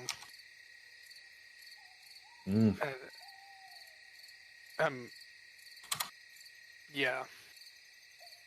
I don't have anyone. What about you? I had someone I deeply cared about. She was pretty special, beyond anyone I've ever had. Lost her. It was due to work. And I couldn't... Due to work? Indeed. It's complicated, actually. It's more like I'm married to my work and my studies. Her name, as you know, her name was Clarice. Clarice. Yes. She and I were just alike. I've seen a little bit of myself in her. It was a shame that we had to split. She had her work, I had mine. Naturally, we had to part ways. So she's still out there? I would hope so. But due to circumstances, I wouldn't be surprised if the inevitable happened. What was her work? She was architect. An architect? Indeed. She would show me her drawings of different buildings and villages she was working on. Any ideas that she had, she shared with me. And of course, I shared some of my studies with her. Grew a bond. It was deep. Kind of dedicated my life to other things, so I haven't had much time with women. You oughta. You have much of the energy to keep a woman focused on you. Yeah, I guess you're right. Pretty self-conscious about my arms, and I like flex them, and I kind of do the Bugs Bunny thing where they droop down where the bicep is. Well, to be fair, I'm not as very impressive myself. You're seeing I'm pretty slender. But you all have your way over words, I would assume. And my eyes freak people out quite a bit, so... I would find them a bit shallow if they think otherwise. But I wouldn't be surprised with today's society. Kids All it these takes... days. I mean, women in their mid-30s these days. And Giles kind of squints. Well, Can I take a timeout? I said my character is definitely not a pedophile in any way. I misspoke. Noted. I was Let the concerned, record but show on YouTube and Twitch. dang, that would be quite the However, twist. now that we're talking about it, no,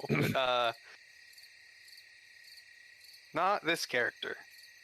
So, anyways, where were we?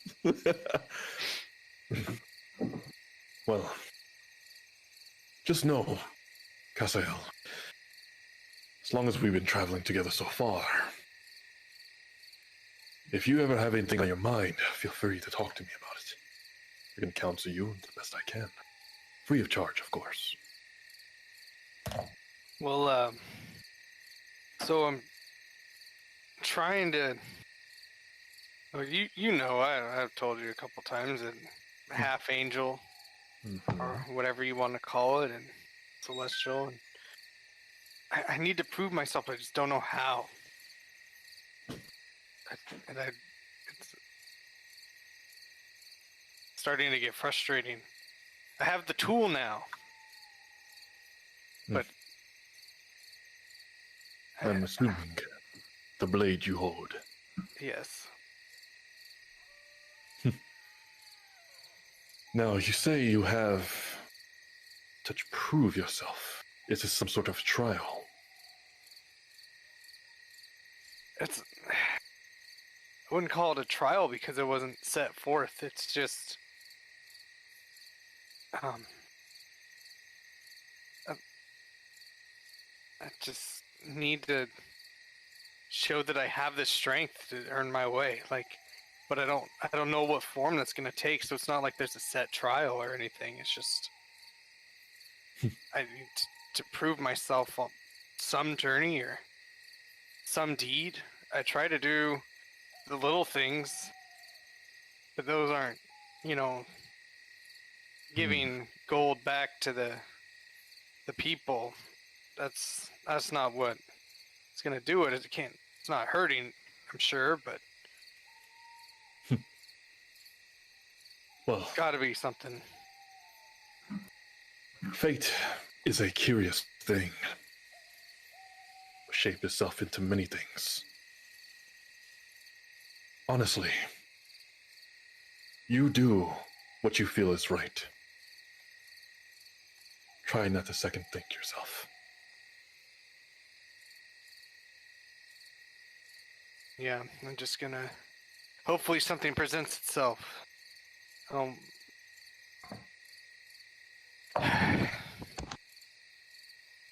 It would come along. You are a half angel.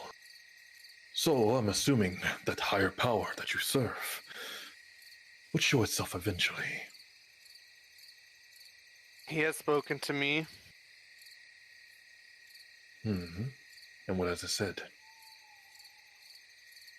Basically, he just told me that he can see my potential for going down this path and that I have a chance. That's about it. So it is undetermined what this trial may be, but I'm sure in some shape or form it will show itself. And at that moment, it'll be your time to strike. So to say, whether it's with your mouth or with that blade, as I point to the sword. Yeah, Hothgarm can help me, but I just know I'm gonna have to do it for myself. Indeed. Can't let him do all the work. He's just got to be my tool. And I'm not calling you a tool, Hrothgarm. No need to apologize. Your friend speaks truths, but the path ultimately must come from you. We do not believe that you will fail in your tasks. It just might take time for things to become clear. Your friend is quite nice and seems to be looking out for your well-being. We appreciate that. As a companion to you, he is a companion to you as well. Yes, I wasn't so sure at first, but just in the situation, but yeah, I'm growing quite fond of him. Do you say that out loud or? Yep. I love it. And Giles raises an eyebrow and looks at the sword and then looks at you. Curious. I wink. My sword likes you. Sorry, I shouldn't call him my sword. Hrothgarm likes you. Whatever you call your groin region, is truly yours.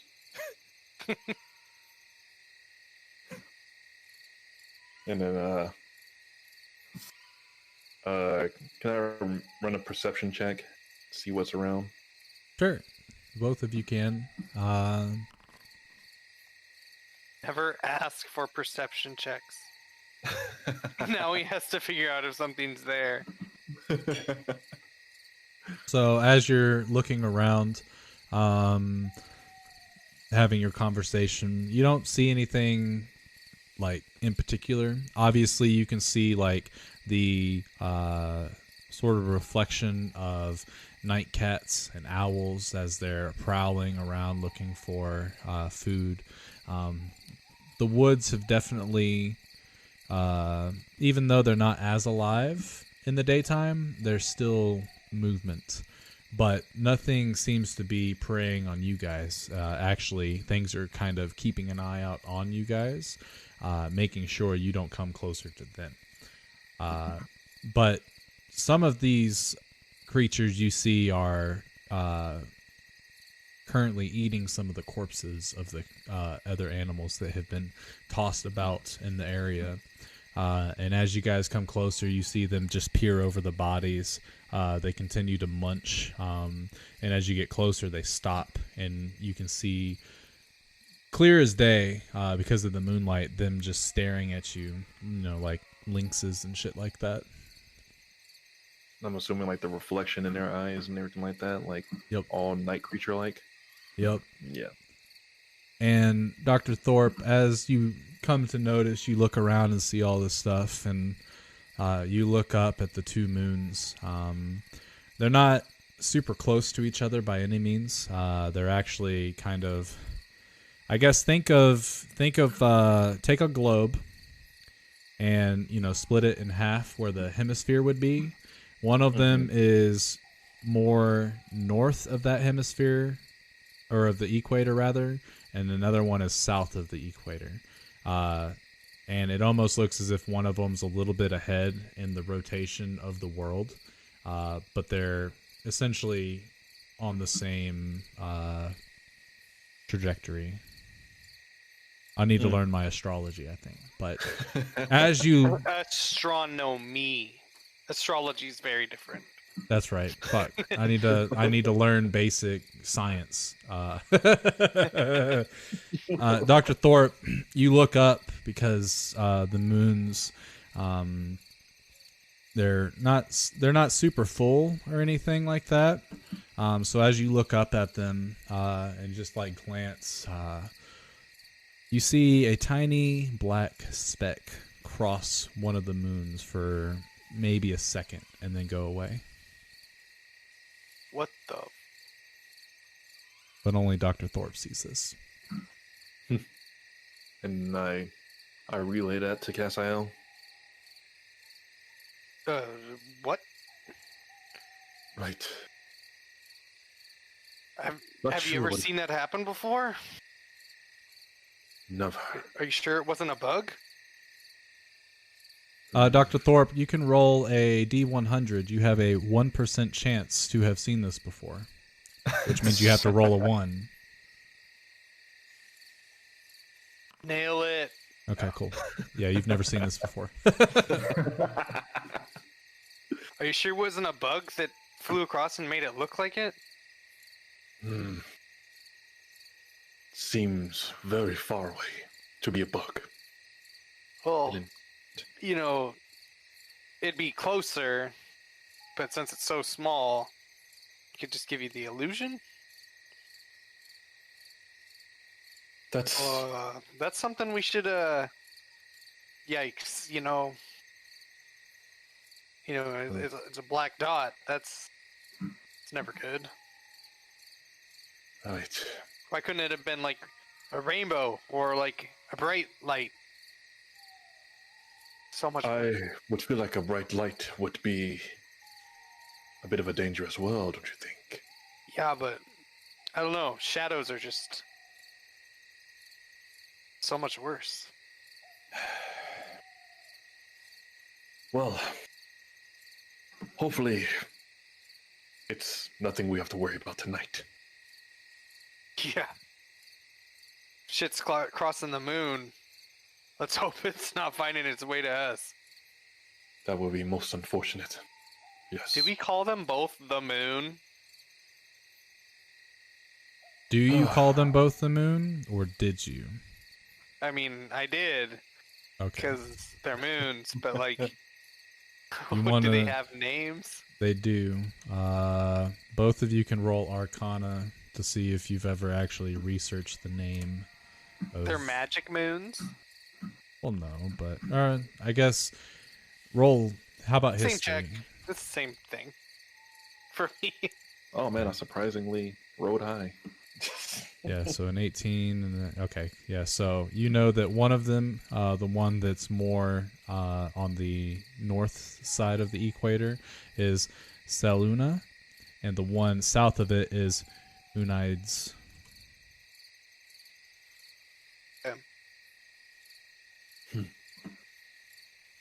It's quite a mouthful for the names of these moons. Well, a southern moon and a northern moon? do they have latitudinal trajectories, or are they off kilter like on Earth? No fucking idea.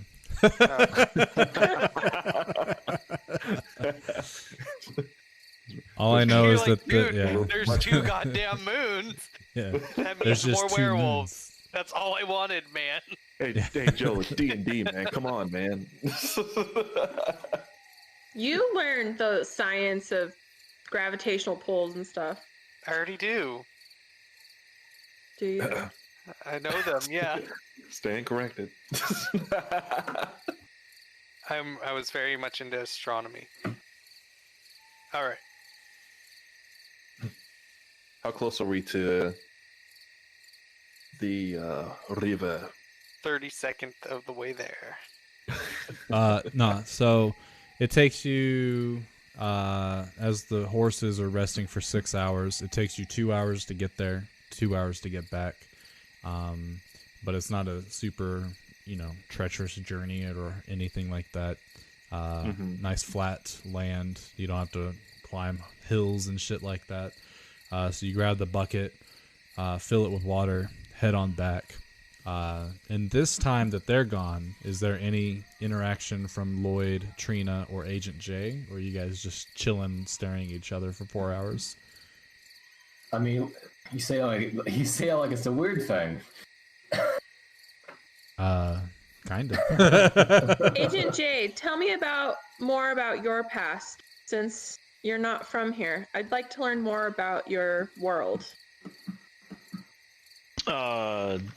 So I'm like looking at my watch trying to communicate to somebody as you're saying that. And I kind of like, hold on, like where I'm from, I don't know where I'm at, but I'm from Earth.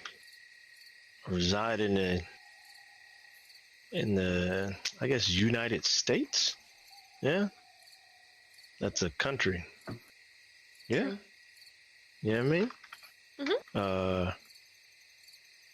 And the rest is kind of confidential.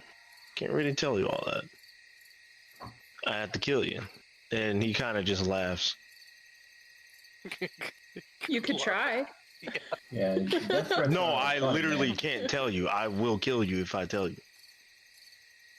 Interesting. I feel like death threats aren't that funny. I don't know why that's funny. I'm not against a death threat here and there. Well, The since sarcasm Agent not J existing. won't say anything. So, what's up with your owl there? Not your owl, your raven there. My raven? Yeah. He was a gift from my patrons. Define patron. The goddesses I serve. Define serve. What is that? What exactly do you do for them? They help me, and then I do tasks for them. For example, I was trying to figure out what's going on in this area.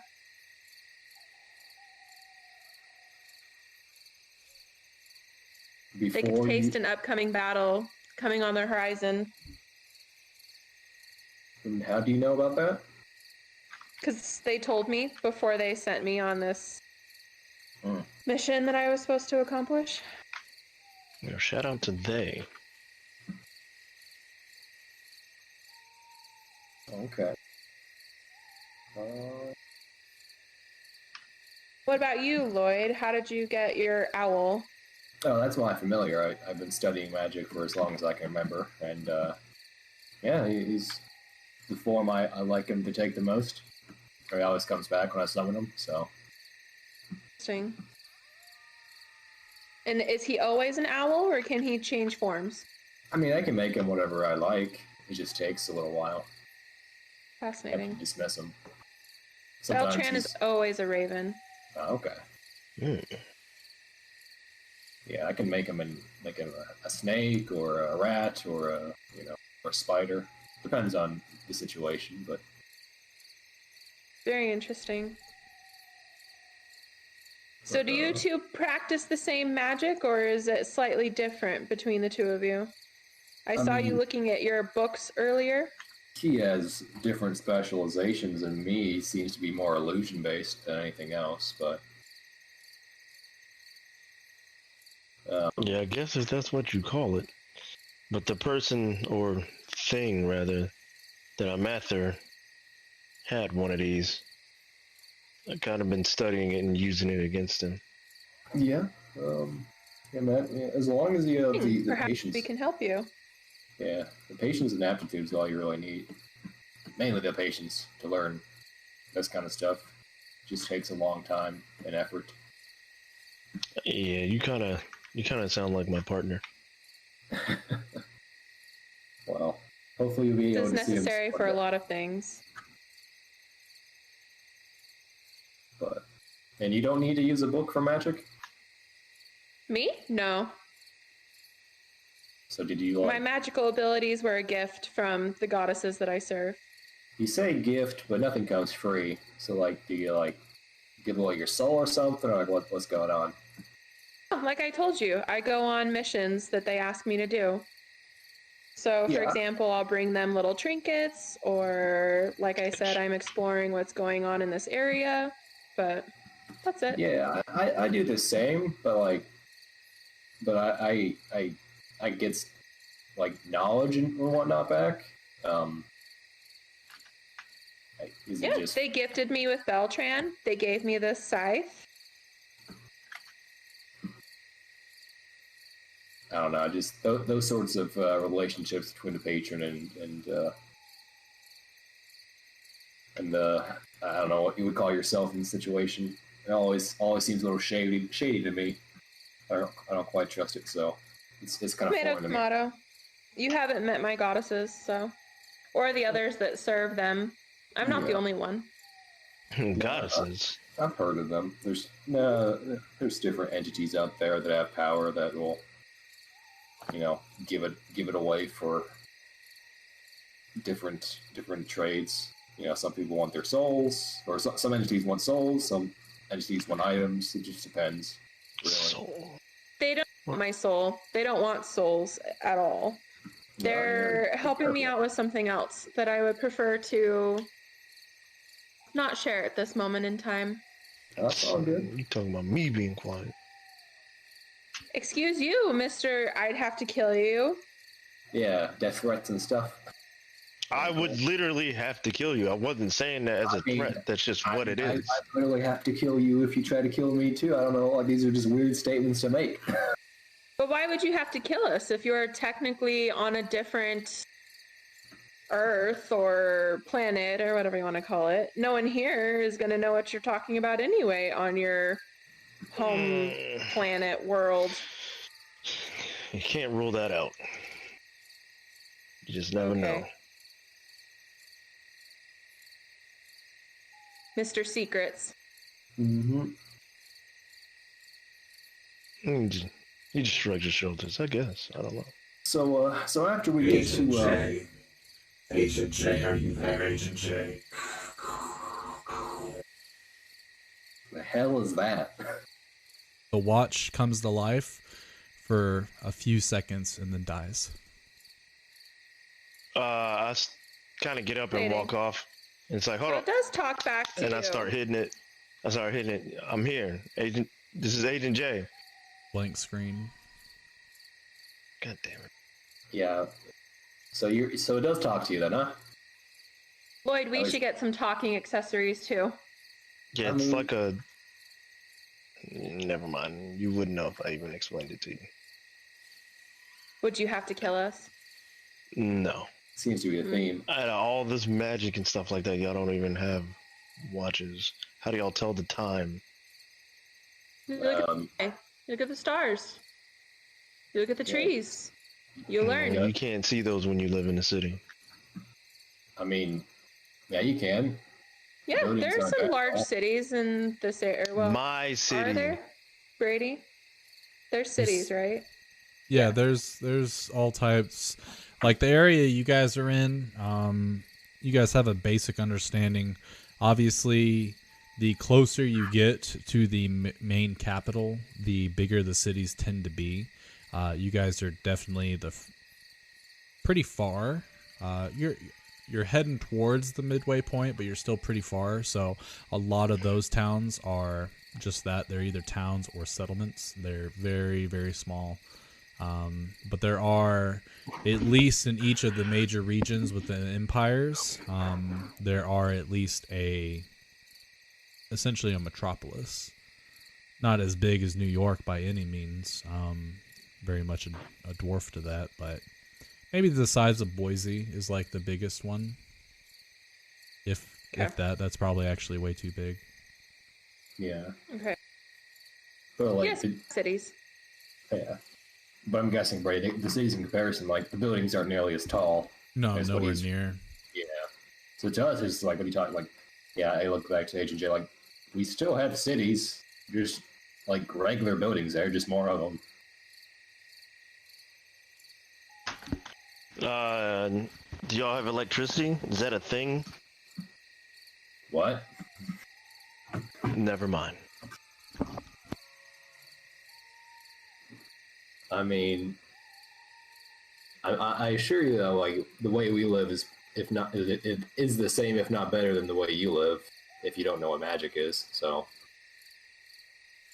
sounds like you guys are the ones I should be concerned about, or we should be concerned about. Magic where I'm from is just cheap tricks. Well, to the everyday people. Magic is much more than that here. You do you, but like, you know, I'll keep my magic. Agreed. I prefer my magic as well. And I'll show you some magic, and I'll pull out the... Never mind, I'm not gonna do that. Never mind. Alright, disregard. Wait. Last time we told you to do something. Yeah. I'm not gonna do it. I'm not gonna do it, man. You gotta start writing in your impulses, Gerald. Just do it. Y'all want me to do it? Not this time. Don't be a puss. Do it. But next time. Alright, so I say... Oh. Alright, so I say, I'll show you some magic, and I pull out a joint, That's the best thing. And I was like, and I cast. Are we at a campfire? No, technically not. Oh, I misused my magic and cast fireball. Fireball, you And say? like try to, or not say- fireball, fireball. I noticed before you do that, I'm like, you need a light, buddy? And I prestidigitate a little shower of sparks. Yeah. Okay. Oh, you know what this is? I mean, that looks like some form of tobacco, It looks right? like a cigar of some sort. That's exactly what it is. Try to hit the wet. And I look at Alfred, or not Alfred, Lloyd, You okay there? and hand it to him. You're making a face and you're not breathing. You all right, buddy? Man, don't act stupid. And then I I Pass don't it know to him what you're again. talking about, man. You're the one acting strange. So he hits his joint, and then you see him hold it in. Like he breathes in. He continues to breathe in after he brings it away from his lips, and he holds his breath, and he's like, and he starts holding it towards you, and you can see there's like a noticeable discomfort on his face while he's doing this. But after a few seconds, actually roll a Constitution saving throw to see how long you can hold that shit.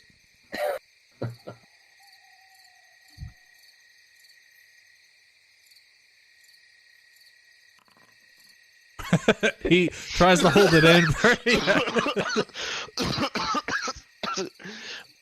And I'm holding it out to Lloyd for him to take. Some strong tobacco you got there. Only to find this. This is actually from an alien world. Okay. And I start laughing. Okay. I take it. I take a whiff. I look around to everybody else, and I take a little smoke. So as you take in you essentially are doing the exact same thing that you just watched Agent J do. Go ahead and you as well. Constitution saving throw, please. Hey, Brady, I'm gonna send you something, and I want you to post it because as he's doing that, I'm looking at him like this. So Okay. hold on. And Let me as he send it to takes you in his Discord. breath, let's see. I'm waiting for it. I want to see what he's got. Is it bad? Let's see It's what probably he's bad. This is what Lloyd looks like. That's exactly. And I'm like, is this? I mean, it doesn't taste like tobacco. I don't know, like what's going on. Like, you okay? Did he do it really good, or you're choking? Yeah. No, 10 is essentially good enough to withhold. But obviously he doesn't take as big of a hit as you do. So he doesn't, his DC wasn't. Actually, hold on, before you do. No, this is.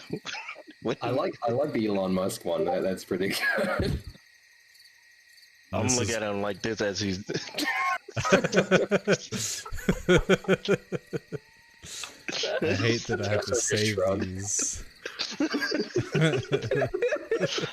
Hold on, wait. If Kirsten's character does it, I'm looking at her like that. Okay, Kirsten, after Lloyd takes it and is just like, whatever, man. He passes it back to Agent J, and Agent J passes it back to you. Sure, I'll do it. All right, roll a Constitution check or saving throw. Let me get this thing real quick. Hold on. God damn.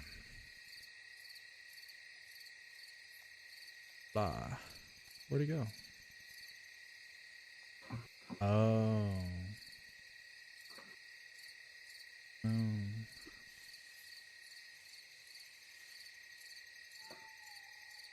For some reason your file, that second file you did, isn't working.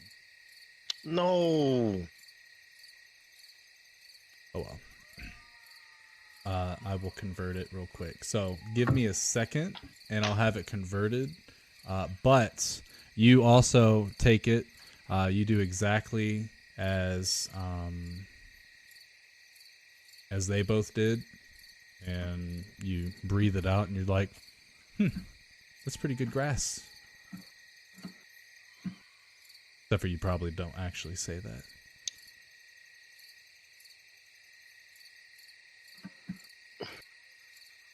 You take it like a champ? I mean, Yeah. She did. My father has better, or at least he did. I mean, what do you mean he did? Is he...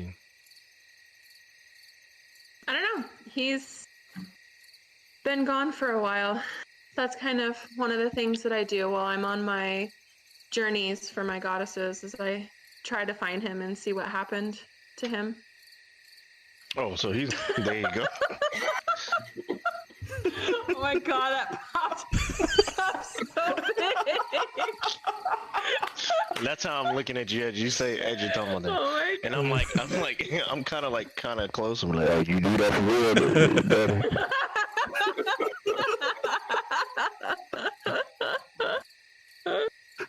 Oh my god.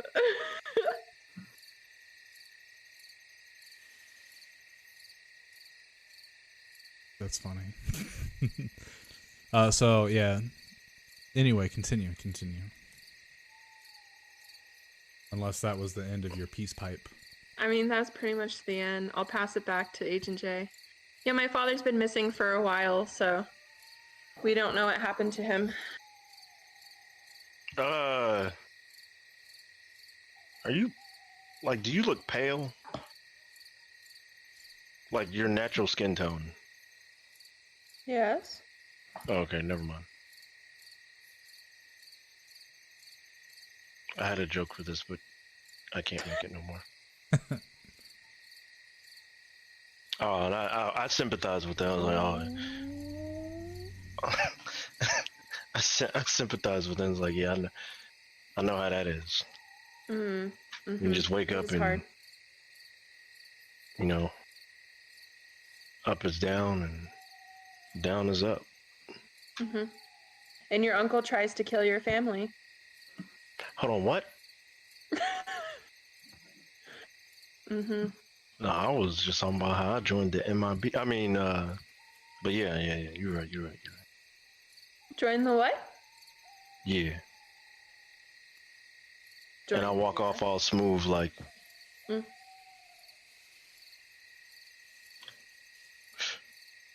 That's all. Unless there's anything else, fast forward to 8:15 a.m. when you guys are starting to get the horses geared up, ready to roll, as well as yourselves. Frederick reports back to you, Lloyd, when they get back, saying that they didn't see anything weird. But he does say that they talked about something in the sky that flew across the moon or something like that, and he didn't understand it. Okay, I keep it in mind. I thank him, and I give him a good berry. He eats the good berry. And, so, you guys start on your way, and you know that you've only got anywhere between a whole day or less before you get to Grim Meadow. What pace does the party travel at? From what you can see as you're essentially looking across the way, is that there's only a few patches of trees, and then it opens up to meadow. It doesn't seem to be very hilly, at least from what you can see from here to the horizon, but there's definitely no set trail on this side of the river. At least not anymore. It's essentially dissipated.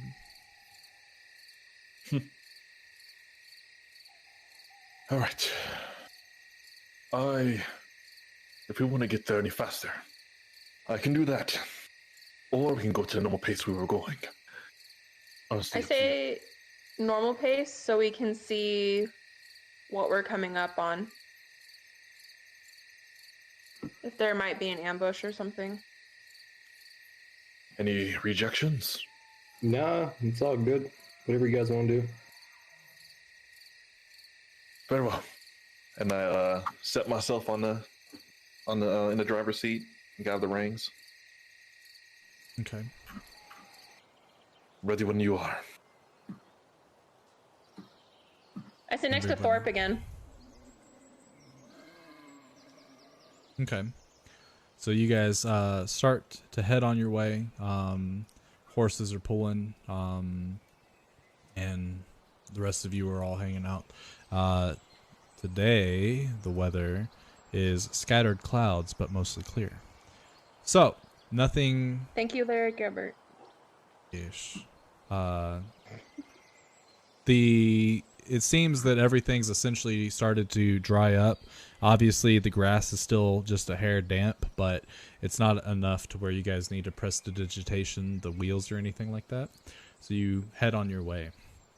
As you guys are going along, a few hours pass, and as the sun is in the highest point in the sky, you start to come up onto what looks to be a dirt road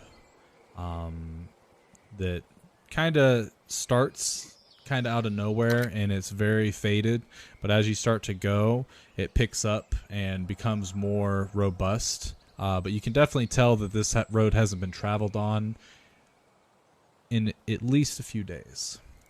You can see little depressions in the dirt from wheels from a cart.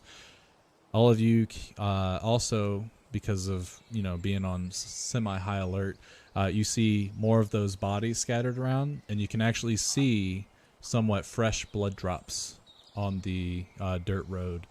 Some are obviously bigger than others. I'm having a feeling that there's a possibility we are too late. Yeah, We maybe. knew that might happen. Upon seeing the blood, I'm gonna cast Mage Armor. Okay. Is this did you say more like animal corpses? Is that what you're Yeah, saying? more animal corpses. You don't see any humanoid corpses at all. Yeah, I don't think we're even close to being there, guys. I think this is a thing we've been seeing the whole time. Still, it's killing a lot of things that, a normal person's not going to fight hand to hand, so we should definitely be watching out. Y'all have never And seen I see anything you like this cast before? mage armor, I'm like, yeah, that's probably the right idea. You cast I mage have- armor and that pops up for you, Jeffrey? I toggled it, and I want to see if I didn't know if it was on or off. That's Yeah. all. I was toggling it, but I said, yeah. I I respond summon to- Hrothgarm if I didn't have him out already. Okay. I respond to Agent J. I have not, in all my travels. It's certainly a new one. Hmm. We ought to be So, all oh, you go ahead. for the inevitable.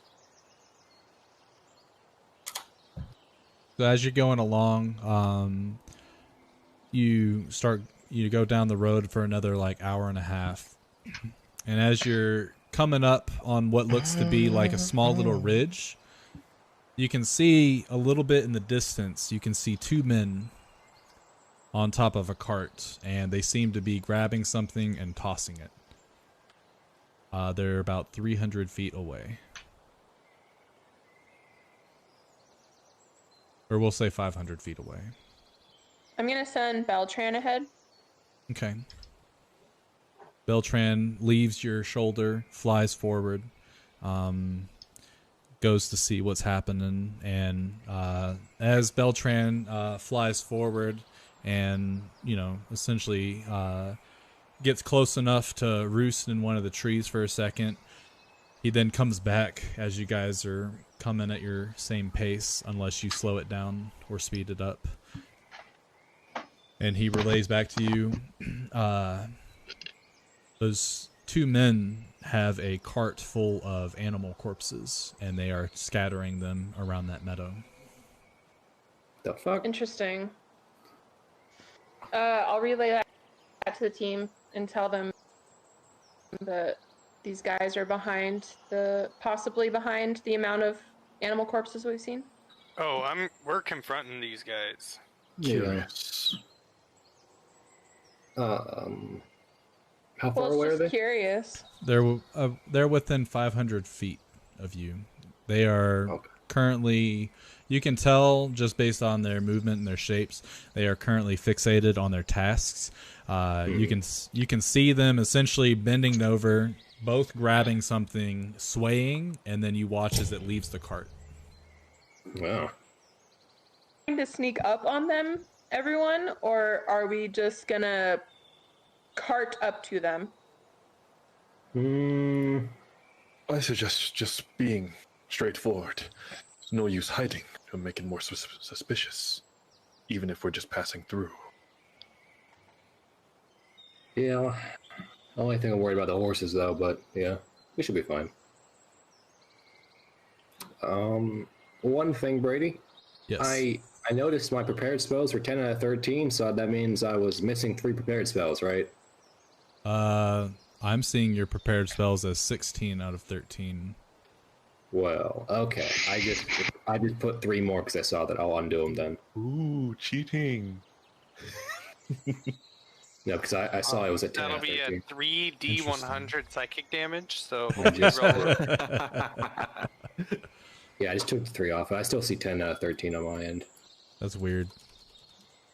But no, just double checking with you. Okay, cool. But now it should be 13 out of 13 on your end? Or Correct. You die? I'm just joking. okay. I'm just kidding. What did I roll? 69, baby! that's so insanely low. It's roughly almost half. Uh-oh. No, it's not. It's half of half. 150 is the average. That's half. Okay, so you guys just keep going on your way, right? Normally. So as the horses come forward, You suck. wow. Whoa. Almost the enough to see a chances? thing. But no. As you guys get to about 200 feet, obviously the horses, keep on snorting, and the cart makes its own noise. And the 2 men, as they're pulling their cart forward a little bit, they hear it and they look over. Oi! Oi! Stop! Stop! No forward! No forward! Do you stop the cart? I raise the rings and hold up the horses. And as you and do look that, to Trina. they both are like, they move from their cart just a few feet, and they got their hands up, and they look from this distance. They generally look like they just don't want you to come any closer. Oi! Oi! No further! No further! Stop right there! Stop! What are you doing? Are you mad? What? We're driving. Aye? Where? And why are you coming from that direction? Aye? What's wrong with this way? What? And they both scratch their heads and look at each other. Where exactly are you coming from, Zay? South? Because we're going north, right? You're going west. Going west. What was the name of that town? I have wrote down. Hold on. Burton? Yeah, Should so I tell from Burkton you went north, and from that bandit camp you went west. Okay. I'll just say, from around Burkton. That don't make no sense. You'd be nowhere near here. Did you get lost? Eh? I mean, No, we're that's just where following we the road. came from. Yeah, we're just following the road. Oh, Burkton's that way, and they point southeast. You guys came from that way, and they point directly east. Did you cross a river? I guess. You either did or you didn't. How could you guess? We did. To I Grim wasn't Meadow. I dozed off a few times, to be honest, but Oi, so if you're coming from that direction, you should already know about this. this location, eh? And you can hear one of them like sort of gasp and be like, "Oh, they're the ones." Oi, are you the ones trying to take over the management of the boss's whiskey thing, his business? The what now? No. What's that? No, he told us that some folks with some raven thing, and he points at the raven, and with an owl thing, and then 5 of yous. Yeah, you're the ones trying to take over, aren't you? We're not actually, but what are you doing with all those dead animals? Well, doing what the boss asked. He said go out, kill them, and then scatter them from home to this direction. Why? Weird. They look at each other and they shrug.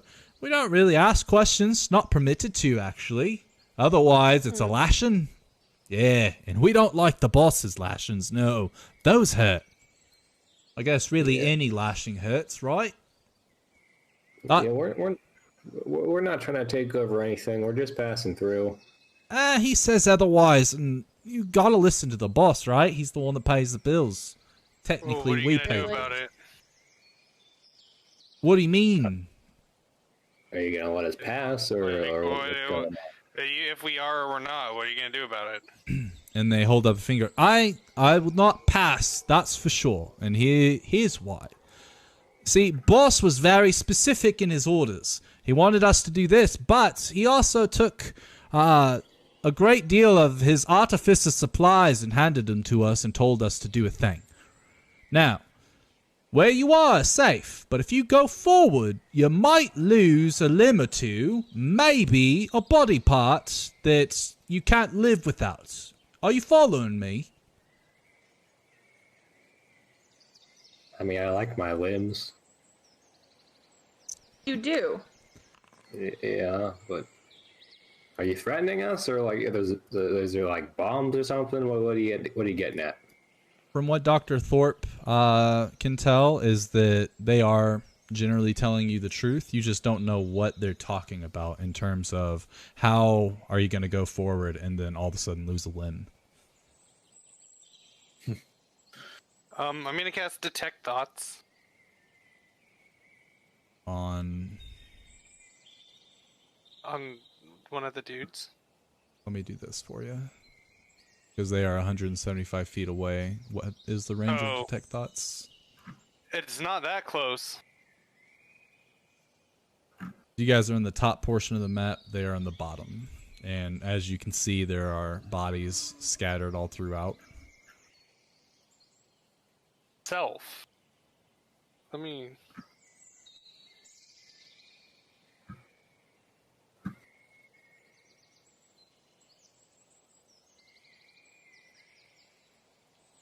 So, 30 feet.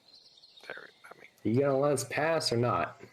Oi, it's up to you, but I'm telling you, you don't want to go this way. It's probably best to go back, probably head north for about half a day, and then go back east or west, whichever way you're headed. Because that's still not really clear. I relay my feelings about what they're saying to the rest of the party. They seem to be telling the truth, but how they'd go about that, I am unsure.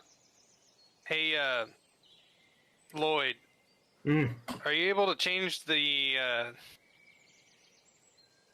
type of animal that your familiar is? I mean, it takes me a while. Like, another 10... is it an hour, Brady? Pretty sure it's an hour. Yeah, Oh, it's not never mind. Yeah. Do you want to have your little owl walk the path? I like my owl. I don't want to lose him. Mine takes a day. Yeah, but like, how about? Hold on. If you're insistent on going this way, I think we've got something that could help you. But it won't be cheap. But we'll give you the new managerial discount for sure. And what is it that you have to offer? Well, like we said, the boss's artificer gave us a crate of these things. So we littered them all throughout the area for miles. And we've memorized each of their locations. But the thing is, these little devices, they're actually quite dastardly, let me tell you. The artificer calls them something like a mini incendiary, no more explosive. M.I.N.E for short. And apparently, if you get too close to one of them, it detects the difference in pressure and explodes like a fireball. Yeah, and you don't want to be there when it goes off. Put them in the animals. Well, no, we didn't really think about that, but that'd be a good way to go hunting. Yeah, like fish in a barrel. Anyway, offers. Here is our offer. You've got 3 options that I see it. First offer, and the most expensive, is I let Lemmy here join you guys, and he'll take you the safest route to get you past this minefield that we've created for 500 gold pieces. And then, once he's done, he'll come back, we'll continue our work, and be out of your hair until you take over management and give us our employee appraisals, I think he calls them. Second option, and he holds up the number 2, is instead you can buy a piece of a map that we've made of the entire minefield for 250 gold. But on the map, it really just shows you where the other half is, and that shows you the entire minefield. And then, of course, option 3 is to do as you please, but good luck to you, because these things are really nasty, I'll tell you. Yeah, one slip up, and that's your leg, most likely. I've seen someone lose their entire face. Have you seen someone with a charred face before? Disgusting. I'm pretty sure their eyeballs melted. Can any of you guys fly? I'm thinking I have about to mention that. door. I can turn us into things that fly. Here's option number 4. Oi? You show us the way through. I'll give you 50 pieces of gold, and we won't kill you when we leave.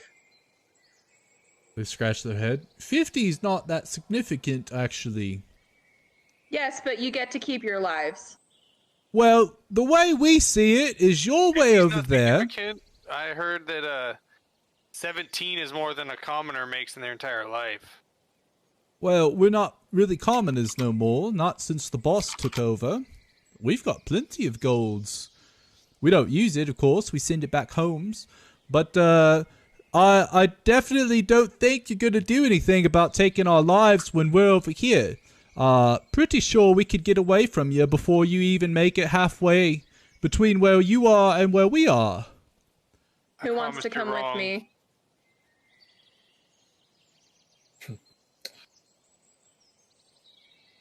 I say we take their lives and take the map. We need at least one of them alive. That would be the easiest way. Do we have 500 gold? I'm not paying them. Someone can come with me. I have I can 350 dimension it. gold. I can I- dimension Oh, wait. Is I that got Brady? an idea. Or is that... That was Gerald. Oh, okay. Well, have to do use another all place. thinks about it. We've got works to do, and we'll be within earshot, especially if you continue forward. But again, I wouldn't recommend it. And they go back to their cart, and they start to move it, and you can see they're very strategic in their movement. But they continue doing what they're doing, and I mean, they're within the same range, because they're working rather slow. But other than that, they ignore you. Hold on for 1 second.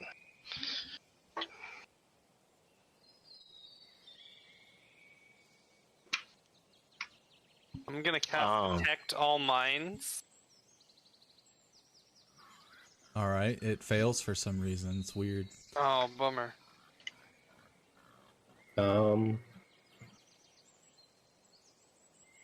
I'm trying to think of what giant flying creatures I would know how to polymorph into, Brady. Probably a would you giant say? owl. Yeah, I'm trying to find that on the... I'm not sure where I'm allowed and not allowed to look at. I mean, you do as you please. Okay. Well, I found one of these things. I mean, really, all I need is another 150 gold pitched in, and we can take them up on their first offer. I ain't giving them money.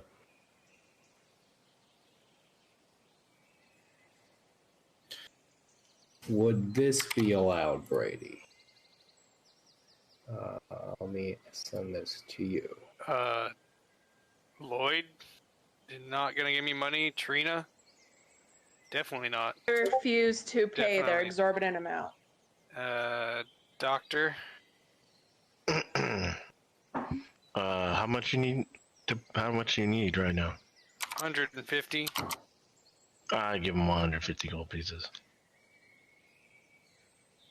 Okay. All right, fellas. Here. I have 500 gold for you.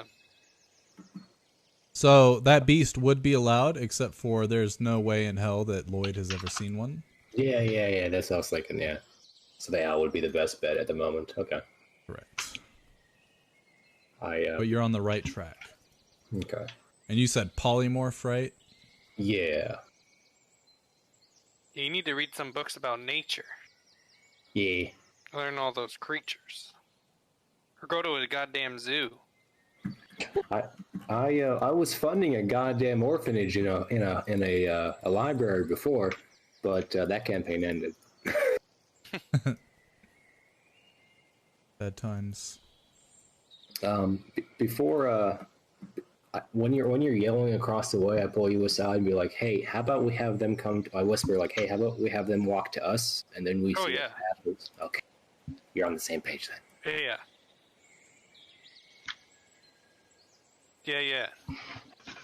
I have your gold.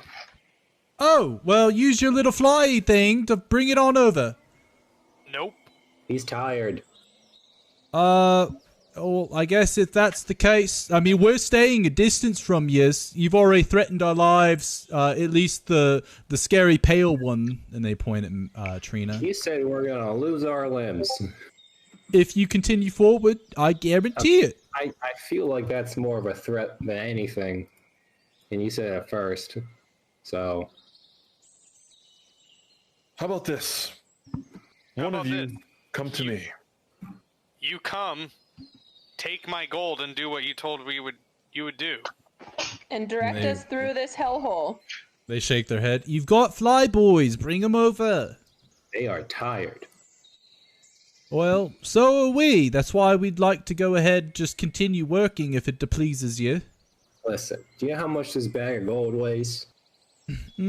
Probably enough for your little bird fellow to take just a couple trips, yeah? This is a European owl, not a African owl. It cannot make that flight. What's a European? I don't know. What's an owl? I don't know. Also kidding, they know what an owl is.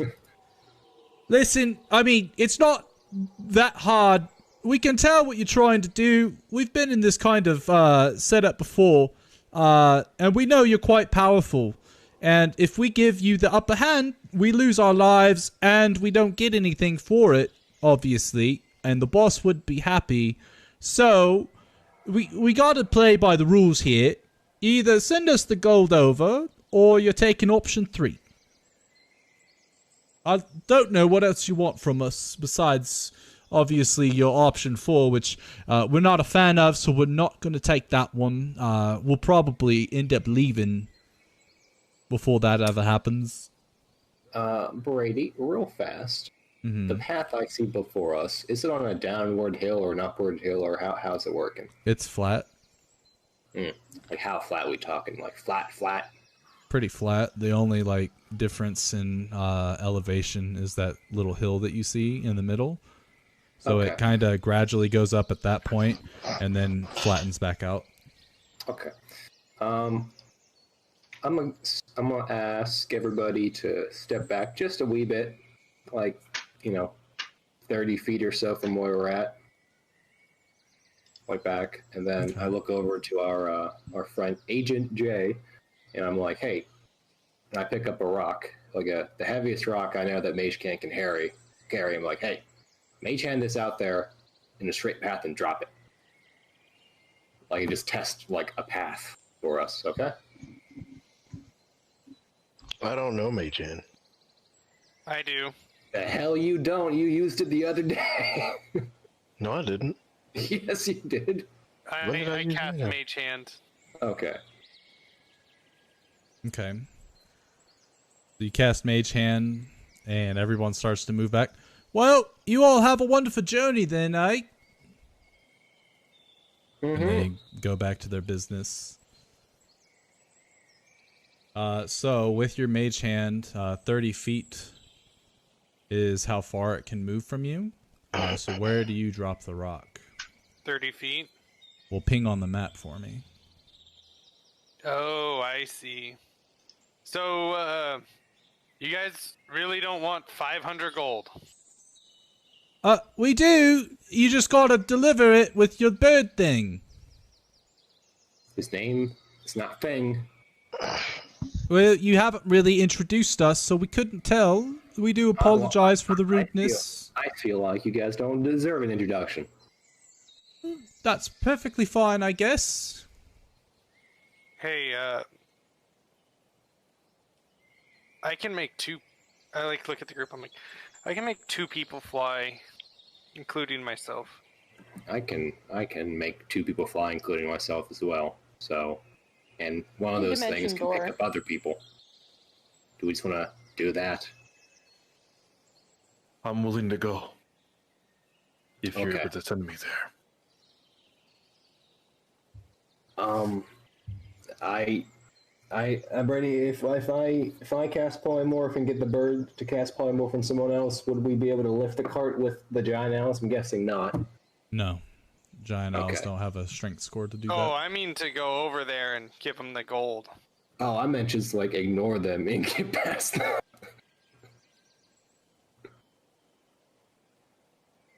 And to like pick us up. I'm guessing at least one owl can take one person at a time, correct?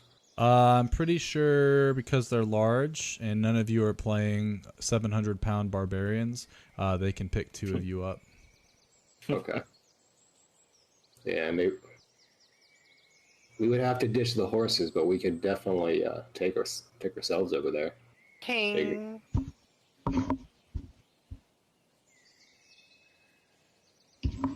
We do still need horses. But I had a thing I wanted to do, but I can't get close. Ping. So, Oh, I see the ping now. So as you ping, you drop the rock, and as it hits, a massive explosion goes straight up into a pillar of fire. And oh, hold on. Uh-oh. And they look at each other and they start to run from the cart. And you watch as they're zigzagging through the meadow. away from us or towards us? Away from you guys. They're Okay, taking the dash action, every action. Okay. I think we should follow in their footsteps. I mean, if we can catch up, but it's not safe. We are a great distance from them. yeah. Who's to say that there are no more? Is that of going to those? set off a chain reaction? No. How tall was the explosion? God radius? just answered me. No. The explosion was that of a smaller condensed fireball. Seemed to be a radius of 15 feet instead of 30. Oh, okay. So it's not like 100 feet tall. Okay, I'm gonna tell my bird to start picking up shit and start dropping rocks, like in a path. I'm gonna ask Trina to do the same with her raven companion. I'll just keep doing mage hand and dropping the rock. Just Okay. So each iteration of Mage Hand, since it takes an action, is 6 seconds. Frederick picking up a rock, flying and dropping is also 6 seconds. Is anyone else doing anything to aid? Treating a hut. Yeah, I can't. There's nothing I can do. Should we walk this one? How far away are we? Like, how far into the journey is this? You guys are 4 hours into your journey, 4.5 hours into your journey. So you've got it roughly another 5, I think, before you get to your location. Oh boy, okay. So, I want to do this at least until we get another explosion. Yeah, definitely. Okay. Um, So both of you ping for your next action, where you drop a rock. can we see the explosion crater or where the last one was at? Yeah, was that Sure. this one? It was right here. Okay. Gonna drop something there. Nothing. How do I even ping?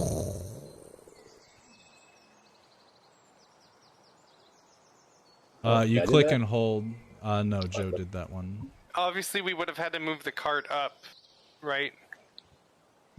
I mean, To the yeah. next explosion for me to do this mage hand. So don't do them multiple at a time, one at a time, sorry. because they take actions to do so. But Okay. Jeff, you do hit another one. Okay. As this is going on, Giles just pulls out his journal and just starts writing and crosses his legs. just waiting for him to give me the word to start moving. Okay. Doing So that's one action, or one round. Made explosions. If you want to do another one, go for it. Like, so are we saying that we moved? I don't think so. No, I'm Because just, I can't reach any further. okay. I'm gonna drop one right here. All right, then I'll move the Nothing. horses up. To Okay, Okay. you know that, what? Brady? I'm I gonna see have that, everybody yes. like back up. Okay. But that's well, or you're using Beltran or Belfran? I'm using Beltran. That one does Hey. hit. I want to back everybody up really quick. And then drop it here. Nothing. Okay. All right, and then I look at Cassiel for a signal to start moving up a little bit. Yeah, go for it. All right, I move up to. Yeah, you move your token.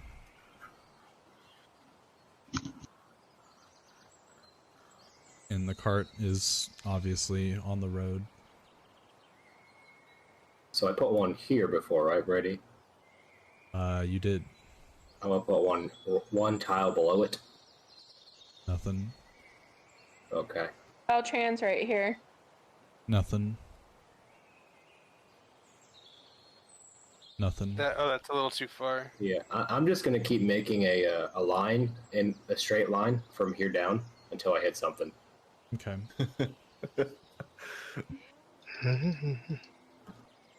So at this point, as you guys are dropping your rocks and stuff, you look over and the bandits are well beyond the tree line. Or the hill or whatever is far off. And I assume you guys just keep doing this until eventually you clear a path. Yeah. And as you're doing it down the road, the horses, every 6 seconds or so, you guys move the horses up like 20 feet. Another 6 seconds, 20 feet. So you're going at less than a slow pace. How long do you continue doing this for? Because it will take you 2 minutes to get to the end of the road doing that, roughly, on this map alone. Better safe than sorry. That is only a total of 220 feet. You have miles and miles to go. And from what they said, they have miles of minefield. Okay, how about this? I'm going No. to tell. Can I turn my bird into? Can I polymorph my bird, Brady? Yeah. Okay, I'm gonna polymorph him into an owl and tell him to go grab one of them and come back. Okay. So you polymorph him into an owl, and he starts to fly. Let's see. Crossbow range. So as they see they see the giant owl flying, they've made it, we'll say 300 feet away from Frederick. Let's see. Frederick is the giant owl. Yeah. Okay. Giant owls have a fly speed of 600, or not 600, 60. Damn, So it'll one take flap and he's Real quick. there. Yeah. Two flaps. It'll take them 3 turns to get to the bandits. Okay. So the bandits will get to both shoot at the owl 3 times, 6 total. Okay. 2 of each of them will be at disadvantage. AC of the giant owl is 12. First one misses, second one misses, third one hits, fourth one misses, fifth one hits, and the last one crits. For a total of enough damage, 22 damage, and the giant owl has 19, so the polymorph ends, and Frederick is now sitting there in his normal owl form, and they will shoot him as well. Cheers. He does try to make it away, of course, but with a hit point maximum of 1. They hit, and you feel your connection to Frederick lost. Cheers. All right, Giles, let's do this. You ready? Very well. I cast Fly on me and Giles. Okay. I take off my jacket and roll up my sleeves. Okay. And then so, I want to dash their direction. all right. So it'll take you guys a little bit longer. I think at least double what the giant owls took. Probably 1 extra turn because they continue to dash. Actually, They yeah, had because to they're zigzagging. attack, right?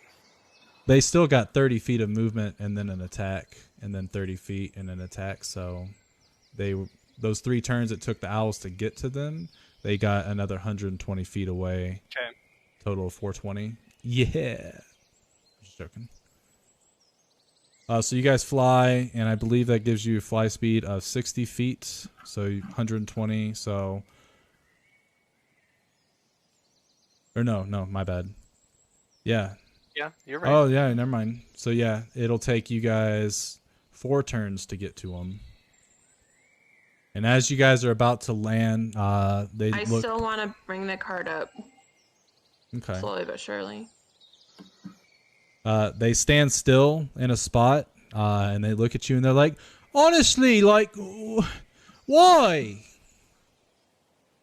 It's just gold." You What do you- killed one of our companions. What are you talking about? I'm trying to give you the gold to help us out. I don't trust you. Oh, I'm sorry. Well, here's the gold. And as you fly closer to them, they obviously are standing there because they know they can't outrun you at this point. And you just fly over and hand them the gold. Like, do you want it? Is it 500 or 250? 500. They look at each other. All right, well, Why did you start running when I dropped a rock on an explosion? 'cause you was trying to get close to us and explode us.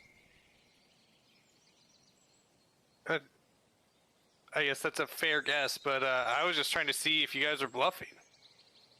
Oh, well, It's a good bluff. after most of them explodey, you know, I figured that your friend with the black hair and the pale skin was just trying to get closest to us to kill us. So that's why we ran, of course. I think you'd run for your life, wouldn't you? I'm not gonna lie, she scares the shit out of me too. Yes, and unfortunately, when we've come to know that whoever speaks up in a group and no one says anything to combat it, you know, or scold them for it, usually the rest of the group probably agree. And if they don't agree, they should speak up a little louder. Otherwise, we're going to think you're all trying to kill us, you know? Makes sense, right? I suppose. I think you just gotta understand that we feel like we're the victims in this one.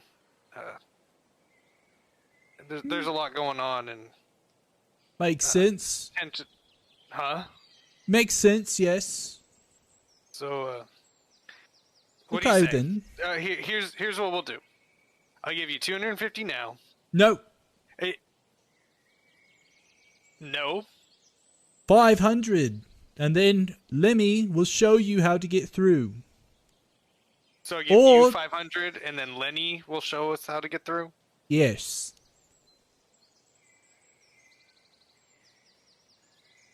What if I gave you 300 now, and then 300 to Lenny when he's done? Because we can't guarantee it. This way, you get Lenny, and I get out of here, and then we meet at a certain location. If I don't see Lenny back, then the boss will have some words. And he's got a scheme for it, I'll tell you. I shouldn't say this, but the boss knew you were coming this way, which is why we had to do the trap. We know. He also knows that this is how we're gonna get through here, so... Yeah, it's weird how he does that. He's good at it, eh? I don't think it's talent. It's a gift. Well, 500 gold, Lenny will show you the way, and if he comes back, then we're all good. If not, there will be consequences. I just don't know what they are. Sucks to be you, Lenny. Alright, let's go. Give He's him like- the 500 gold. So you give him the 500 gold. He pats Lenny on the back, and Lenny says some words. All right, I've made my peace. I think I've lived a good life, eh? Yeah, we both did. Good luck, Lenny. I hope to see you at our rendezvous point. Yeah, I do too. Do you gentlemen want to fly me back, or do you want me to walk around? It would be significantly less waste of your time if you flew me. Just saying. I honestly am not strong enough. Maybe if we both. Yeah, can we both? Yeah, both of you can hoist them. So you hoist them, you go back. Was Trina and Lloyd doing anything with the mines, or are you guys just waiting for the other two to come back? Yeah. Do the same thing, but Yeah. just trying to get through. Okay. So there Okay. are obviously a few more explosions during that time then. You know, the funny thing is, Lenny, most of that money came from capturing your comrades. Interesting. Weird how that money goes back into the system, huh? Yeah, it's like a never-ending cycle, I'd say. Currency is the devil. I guess they call it a currency because it's got a current, just keeps on flowing. That's the smartest thing I've heard in a while. All right. Some might say, yeah. Some might say I'm the smartest person in this group. So as you guys are moving forward, we'll say the party got... I look at Trina and I said, he is not for eating. I eat him. That's gross. Sorry if you heard explodey sounds, but no explodies happened. I want to look at him and say, "Where the fuck's my owl at?" Oh, The big one or the little one? Actually, they're both dead. Which is weird because they did leave a corpse. Did you know that your owl could do that?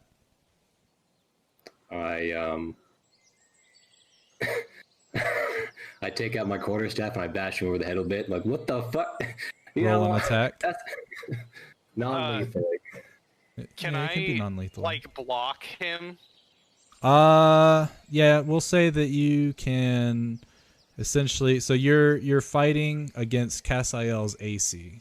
If you exceed Cassiel's AC, you hit the bandit. If not, he intercepts the hit. What's the hit I gotta do? Well, you should have a quarterstaff. Yeah. Yeah. Check. Yeah, you did. Please describe. In So great Lloyd is detail. like, "What happened to my owl?" And the bandit's like, "I mean, we shot it. It was chasing us. We didn't want to go explodey." And then he's like, takes in a breath. He lets it out, and he holds up his staff. And as he goes to hit, he throws it. And Oh, totally. you hear an explosion right here. And you see chunks of quarterstaff fly everywhere. Delete the quarterstaff from your inventory, please. Yes. Okay, give me. I'm trying to delete it now. Hold on. If any harm comes to Lenny here, you owe me 500 gold. That's your goal. It's not my problem. And honestly, don't delete it. Just unequip it and know that you don't have one, because more than likely you can buy one. Later on. Oh, I already deleted it. So. Oh. Yeah, it's my gold. I spent it. And Yeah, you I damaged said I don't my care. goods. I will say you owe me 500 gold. Well, I say I don't care. I won't pay you anything. Don't worry, I'll Okay. show you the way. It's going to be a couple miles, though, before we're safe. Mr. If you could, reins, please. Very well. And gives it to him while looking at him deep in his eyes. Okay. We got to backtrack to get to the safe point just a bit, just a couple feet. And he turns the cart around very strategically and backs up and starts heading towards like the east, and then he's south, and he starts to zigzag. We made a cart trail and a walking trail that would safe through the minefields. He's just sitting here, and the cart's jumping and stuff like that. I'd say this is pretty amazing what people can do, with these little devices and such. Have you ever met an artificer before? I glare at him. He's not looking at you. He's very focused on the road, so he does not see it. I still glare. You know, I'm not appreciating your attitude. Uh, I just spent 500 of my gold to get That's us your through damn here problem. safely, and you're being a dick about it? What the fuck's your problem? Listen here. Shush. I'm glaring. If you're Listen If here, you're concerned shush. about- That's a good enough reason, I suppose. if you're You concerned know about what? that Here's quarterstaff, what we can do, Lloyd. You can walk your own way. You can take the walk path if that's what you feel like. Ooh. I don't need you. Okay? I can fly if I need to. No, shush. Fucking do it. Shut up. hey, if you are concerned about that quarterstaff, I could buy you another one when we get to town. Or, I mean, there's a good wood pile up ahead that we use. We could probably find you a nice stick out of there. It probably won't carry the same significance as your last one, but, it's on the way. I can tell that you all seem to be, traveling together for quite some time. It seems you're getting agitated with each other. You know how me and my boys, we get along, right? I could teach you some ways. It's all about talking about your feelings. No. Yes, listen to me. Listen I to go in me. the back of the cart and I start doing. Like another you, owl boy. If you're upset about something, you gotta let your friends know about it, discuss it, so you can avoid doing it in the future, you know? I'm in the not- ritual at the moment. So, Which yeah, Just go ritual? make another goddamn owl. the owl one. Oh, okay. Yeah, I'm pretty sure Yeah. that takes an hour, right? when it's a Yeah. ritual. Yeah. Yeah. So, Giles, Giles like waits till Lenny is done talking. And says, "What about your feelings? How well, does this whole situation make you feel?" I'll be honest, I was scared shitless that you all was just going to kill us and then get yourselves killed in the minefield. So it would have been no one's benefit, except for the artificer, I guess, because now he knows his devices work. You know, he made them for a big war with one of the other empires. He was thinking that it was going to happen here soon, so he made a lot of them. But from what the boss says, no such thing's supposed to happen for another couple months. So, boss gave them to us. We buried them over here. And you couldn't tell where they were, huh? We got really good at it. So, your boss must be afraid of us, no? He doesn't talk like he's afraid of you. In fact, he's usually got this really devious smile, almost as if he's just excited to fuck with you. So no, I don't think he's afraid of you. Maybe he's just trying to see what you're capable of. Or maybe he's trying to see what type of limits you'll go to. I don't really know, but he's definitely not scared of you. Curious. And it might be because he planned that this would exactly happen, but we didn't trust him. So, what about you? What brings you here, working for that boss? Well, a couple decades ago, there was a terrible storm that nearly wiped out my entire settlement. But boss came around before we all froze and starved to death, and he ended up saving us with a nice cart of food and such. He told us he was a traveling merchant type and said that he could provide the same sort of security and survival if we were to follow him and not really disobey or anything like that. We would have to relocate, of course, but he said that we would make more money and live wealthier lives if we did it. So we did, of course, because, well, we had almost died of freezing. Have you ever had your toes had to be cut off because of them being too cold? Not very pleasant, I'll tell you. You watch as he takes off one of his boots and he wiggles his two remaining toes that he's got, the big toe and the pinky toe. Yeah, it's a little weird. Boots don't really fit right and it's kind of hard to walk, but I've gotten used to it, really. What about family? Anybody in your past that you look forward to seeing? Three-toed gem.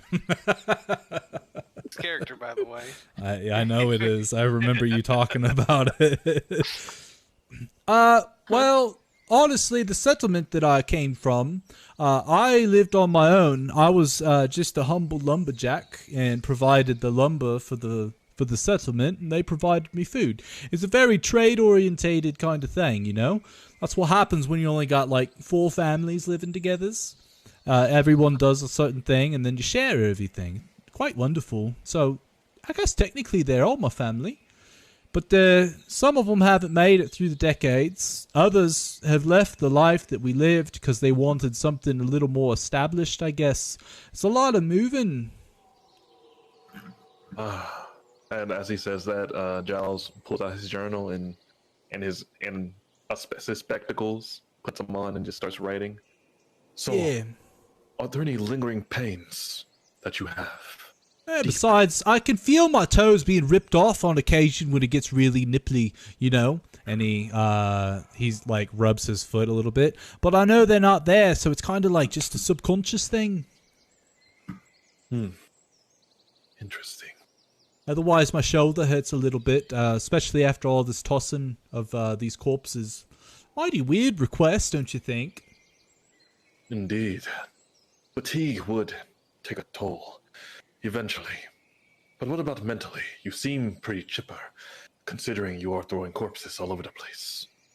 Well, when you've had a brush up with death before, and then you don't have one until today, I haven't really had any reason to complain, honestly. In that case, that the session is over then. And I close Session? my journal. And I put my journal back in my bag. And my glasses back in my bag. You was prying into my private life. Well, So, is it only you then, and he points to Trina, that wants to kill us for no reasons? I never said I wanted to kill you. I You just said it you was an going option. to, which shows intent, No, I said it was option number 4. which shows intent. Not necessarily. I won't let this stand. It shows intent. Right, Doctor? I would disagree. Well, anyway. I mean, the intent was there, so. But And yet I yeah. haven't killed him. No, but I've made my Yeah, peace. because I took option 1. So, boss actually didn't tell us what would happen after I got you through the minefield, so I'm a little curious and terrified, I'll be honest. You smell that? I should have worn my brown trousers. I prestidigitation the shit out of his pants. He's like, oh, Agreed. I forget you were spellscaster types. Have you had any run-ins with the white ghost, perhaps? Not yet. I'm sure it'll happen. That's what boss says. I guarantee you don't want to run into them, especially because you all is the casting types. I would run if you see them. Okay. And how do we know if we see them? He scratches his head. I'll be honest, I don't even know what they look like. I assume they wear some type of fancy clothing to make them look like a white ghost, though. Kind of funny. Sometimes we take sheets and put it over ourselves while we tell stories by the campfire and act like we're the white ghost. Ooh. As he does that, he holds back on the reins. Right. And he hops off. Just hold really still for me. This is the only part that's troubling. He moves forward, and once he gets to a certain radius, he pulls out some sort of like stick from his belt, and he sort of, I guess, kind of like a police baton, how they like flick it and it opens, except for this is a compactable 10-foot pole, and he does that. And on the end of it, there's like this little hook. And he holds it above his head, and he starts to sort of like, you can see him like gently prying the grass until it like flops. Much like, what's it called? Sod? Yeah, sod. And it flips open, and you see this cylinder that's sitting underneath the sod. And as he does it very carefully, he then walks over to it, and he pushes down on the middle of it for like 5 seconds, and then he spins it, and then he pulls it out of the ground.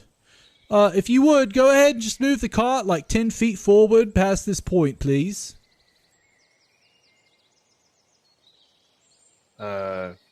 Giles does just that. I'm not good with the horses. You do it, Giles. So Giles moves the horses 10 feet forward. Thank you. And you watch him put it back in the ground, reactivate it, step away, and carefully place the sod back on top. He collapses the 10-foot pole, hops back onto the cart. All right. And yeah. So how are you going to avoid killing innocent people with your mines everywhere? Well, the mines weren't made for innocents. Not to mention, the innocents don't come this way, so I think we're good. Boss said no one else got hurt. Do you believe everything your boss says? Yeah. I mean, he's told us when someone's going to get sick and die from something, and we've even tried to, get some type of potions and stuff from the alchemist to try to make them feel better, but inevitably they do pass. And then he's told us of times where we're going to end up getting a good haul, or times where we're going to do a job and it's not going to turn out right. And it's exactly like that. And the reason it didn't turn out right was because we tried to deviate from the original plan. But he didn't tell us that part, just to show us. Have you ever thought it's him killing those people? No, because we usually have someone standing by their side just to help ease their pain while they're hurt. And no one's ever said anything. You don't have to be near someone to kill them. Perhaps maybe you don't.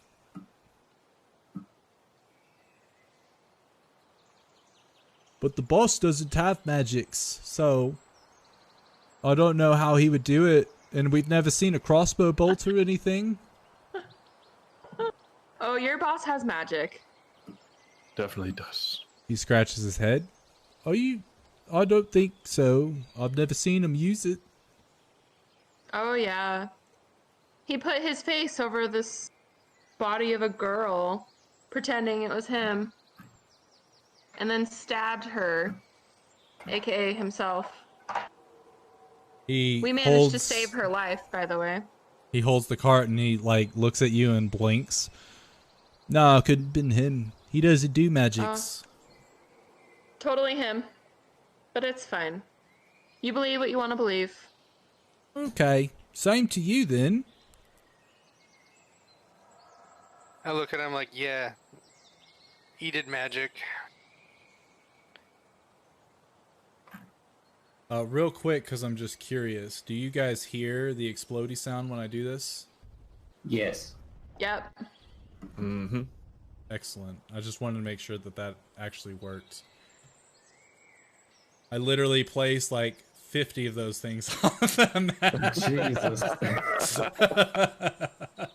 So that's why I had you guys ping. I thought we were playing Minesweeper there for a little while. Dude, if you set up a Minesweeper, it would have been a waste of time for you because I own that game. Okay. I always failed at Minesweeper. So I it takes you guys roughly 2 hours before Lenny gets to a point, and he makes a sharp right, and after about 30 feet, he corrects the cart back. He ho. Well, here we are. Moment of judgment, I guess. And he stands up, and I do say it was actually quite pleasurable talking to you all. I don't know why the boss has it out for you, but I mean, we're just doing what we're told, right? And well, I hope you can overcome it, and do some better management once you take over the business. Mr. Lenny. Oh, you Still go don't ahead. want to take over the business. No one wants to do that. Is there any way that I'd be able to get in contact with you in the future? I'd like to know more about your personal life. I mean, I guess really all that you could really do would be to come back towards Grim Meadow. That's kind of where I've been stationed lately. I'll remember that. As Lenny, he gives a thin smile towards him. Lenny, can I call you Lenny? Have you done anything to Grim Meadow? He looks at you. Are you still mad at me? No, just don't touch my arm. Are you sure? Yes. I know I seemed mad before, but that was very important to me. So. Why? One of the few comforts I had for a long time. So. Well, I do apologize. I want you to know. It's okay. He comes back. Oh. But I still get mad. Well, that makes it all better then, eh? No, not really. But yes and no. Just want to know, have you done anything to the people of Grim Meadow since you've been here? No. I've actually not been to Grim Meadow for quite some days. I've been too busy out here, leaving this trail of death and mines. Okay. Because I busy do day. know that the boss brought quite a few folks over there. Yeah, we think your boss is planning on killing everybody in Grim Meadow for some weird reason. Nah, he doesn't kill folk. Or he's gonna tell his goons, as in you guys, to do so. I don't believe that the gang has killed anyone ever. It's actually all been resolved quite peacefully. I really doubt Oh that, my god. He's delusional. But Thorpe, you should help him. We should keep moving. Appreciate your assistance, Lenny. Yes. Lenny, I understand what you're doing, what you're doing, but don't ever use the excuse I'm just doing what I'm told. You need to take responsibility for your actions. Well, You always my have a actions, I get that, I really do, but I'll be honest, it's either do what the boss says or I lose my life as well as my entire family's life. Yeah. Which is strange to think that a man that doesn't preach, or that preaches non-violence to the group would make such a violent alternative. But if he can see the future, obviously he's seen a way to make it happen, so we gotta kinda do it, you know? Then why don't you tell people you're doing this to save your family instead of doing it because I'm told? Comes 'Cause out it's- a lot better. Noted. I'll start doing that. Then, would you guys have paid the gold a little sooner? Tried to do it right away. And he looks over at Trina. Sure. Anyway, Then you told me to fly it over there, which made me believe you're gonna run away with it across a minefield. yes, exactly. Like, And- I mean, come on, man. And then as soon as we were testing your theory, you ran away. well, because you guys started trying to blow us up. But anyway, that's all in the past now. Hold on, this whole operation was your idea. Yeah. Of blowing people up. Don't bring us into this. And he just kind of waves it off. Anyway, head that way. And he points in a direction. And in a few hours' time, you should be at Grim Meadow. One more question, Lenny. These things in the ground. Could you get one for me? No. Or like, can you not disarm it? Kind of scratches his head. Does he not observe things as they happen in real time? It was a yes or no. I'm guessing no. Just curious. He did though. I was too busy casting my ritual to tell. Oh, No, that's right. Yeah, you push the middle of it for like 5 seconds, and then you twist it. Well, that was for that one. It's different for each one of them. If you want one, you should probably go back and get that one. Yeah, you have to tell me where that one's at, but Can't do it, unfortunately. Artificer wants them all back if he can, but obviously you've exploded some of them, which is fine. I guess it was foreseen. But anyway, I guess I'll start heading back now. It was a pleasure talking to you all, even though I felt like I was going to die at any moment. We Yeah, appreciate you were taking us through a minefield that you created, and we gave 500 gold to somebody else. You don't think we were worried about blowing up the whole time? I don't know why, because I was guiding yous. Yeah, well, you could have been expendable and a suicide casualty, you know? Oh no, my life hasn't hit that rock bottom, no. Yeah, not to you. I see your point. Except But, for boss if I would was never trying to do kill that. us, you know what I would have done? I would have had another person gone instead of mine where you knew there wasn't one, and you would just roll right over it, and we would think we're safe. Perhaps, but Oz wouldn't do me like that. He's like a brother to me. Oz wouldn't. Boss might. Remember, he What? said he'd kill your family. Yeah, but he knew I wouldn't betray him. He's seen it in the future, mate. Maybe he saw Anyway. you betray him, and that's why he set the mine. And he saw, this shit'll mess with your head, but Not if you just take him for his word. So far, that's gotten me quite a rich lifestyle, I'll be honest. just always remember you're expendable. I guess we all are in the grand scheme of things, eh? Yep. Well, So, are we on then? Lenny backs off from the cart and he waves. Well, bye-bye. Watch out for owl bears. Lenny. Mm-hmm. And he goes, starts following a different path, heading back the way that you guys came, but he's doing it very casually. No dashes or anything. All right, I control the reins of the horse and start moving at a normal pace. Okay. Quite a curious fellow. Yeah, these people are very. Typical bandits. Are they though? They feel a No, little. not at all. They feel a little special, like they don't know what's going on at any time. But That's the best place to be for someone like their boss. I guess. Control the weak. Control the simple. But okay. Well, let's just hopefully we can see if Grim Meadow is still standing when we get there.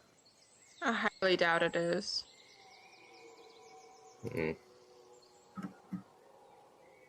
So Alrighty. another 2 hours pass, and the sun is starting to hang lower in the sky. And you guys come over part of the dirt road that's a little bit of a hill, a little bit of an incline. And as you get to the top of it, you can see within a mile of you can see this nice, cozy-looking settlement. You can see the chimneys have little pillars of white smoke coming. In the center of it, you see a larger pillar of white smoke. But you see a lot of, it looks like a lot of different carriages and stuff are on the outskirts of the town. And there's a lot of torchlight. And that is where we will end tonight's session. Your title will be pushed back one more time. Yep. Yep, it will. That's okay. So, how are we defying your expectations this time? We just take then for you fucking did. ever. As in slowing you down? No, In no, what no, way? no. I expected you guys to not kill them. But I expected maybe you guys would go hunt for the map because it was the cheaper option. Starting to run away from us. I don't know, man. I was gonna pick one up and be like, "Hey, show us the way." I think I must have missed the map thing. Did they say they had a map? A Yeah, half a map, and there's another map hidden? that was Yeah. more of a wild goose chase thing. Where So we had to spend hours. they said that for 250 gold they would give you half of a map. On that half of the map, it would show you where the other half is, and the other half would have the minefield path laid out for you very easily. Yeah, fuck that. That sounds like a setup. I mean, maybe it was, maybe it wasn't, but we never know, eh? Shit. Yeah. I think I made the right choice there. We'll always get more gold. Or we'll die. We'll die. What a pleasant thought. I mean, we literally died with 40,000 gold in the last campaign. And I Boy. know that Alfred had a bunch. I So- had around that much on me. So spending 500 to not die right now is probably worth it. I'm finding it funny how we have 3 grumpy people in the party now. Everybody's so grumpy. Oi, cheer up, right? No Oh, touch someone's out. being a bitch to me when I spent all my gold to keep Hey, us that's your alive. problem. You didn't have to spend your gold. That's your choice. Don't put that on Yeah, me. why are you mad at me for doing it though? That's why he's No, you- annoyed.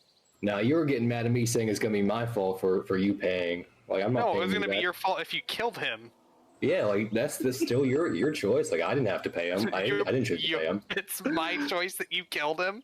No, it's your choice Oh that you my paid. God. Like don't pin like you like me owing you money for you And then paying. Trina You was killed him? Yeah, like so two different And actions. then Trina was just pissed at the situation. I was saying it's The like minefields just made me mad. if I went and like blew up your car, yeah, I would owe you the money for your car. This is medieval time. There is no goddamn insurance. What are you talking about? Oh man, That's all I'm saying. Oh man, therapy session imminent for the party. Can't wait. I'll probably pop popcorn, no lie, when you're like, I put my spectacles on and I bust out my fucking journal. We need to talk. I'll be like, hold that thought. Let me go make popcorn. had to do that to Bandit guy real quick. So how'd that make you feel? You know, a proper response would have been like, okay, I won't kill him.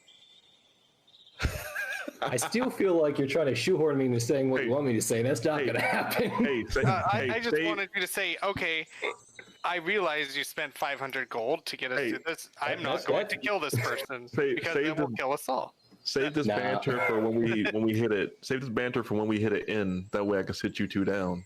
That's good. Let me go ahead and, while we're at it, let me go ahead and make note real quick to remember to do that. What's your alignment for Alfric? Well, he's dead. Well, he's Roasted. not. Let's be honest. He's not. Let me go ahead and put a note here. Therapy between Lloyd and Cassiel. What is Lloyd's alignment? Chaotic neutral. Put that under quest. Chaotic neutral. All right, I'm gonna put it as there has been conflict between Lloyd and Cassiel. This always happens when there's a lawful good character in a party. I think so. Before I end my stream, is my grassland, is it too much or does it look nice? I like it, but I don't know if it's like if you got background stuff like the falling leaves. Yeah, those are essentially like little blades of grass, essentially to show that it's hilly and grassland like. Oh, he's not talking about like the backdrops when we're playing. He's talking about this map this right here. now. Yeah, the world map, I don't give a shit what you think about my little scenes because those are tight. Oh, okay. Yeah, I know you made this. I mean, I know you've been adding more detail to it. Yeah, it's not. Bad. No, I plan to fill out. Question: why are the evergreen trees on this map not green? I guess you have to explore to find out. Fair. Roasted. On the island in the northeast, how come the mountain range just ends? Wouldn't it? Never mind. Why are there two moons? All questions for another session. Are these moons created by a meteor breaking apart the planet, or are they celestial bodies that were caught, or are they excess material that was slowly created into moons? Writes down furiously. I'm going to call this quest Inner Party Conflict. If you want, you can go to your downtime and actually, yeah, go to your downtime tab. Tell me if you can add your own things.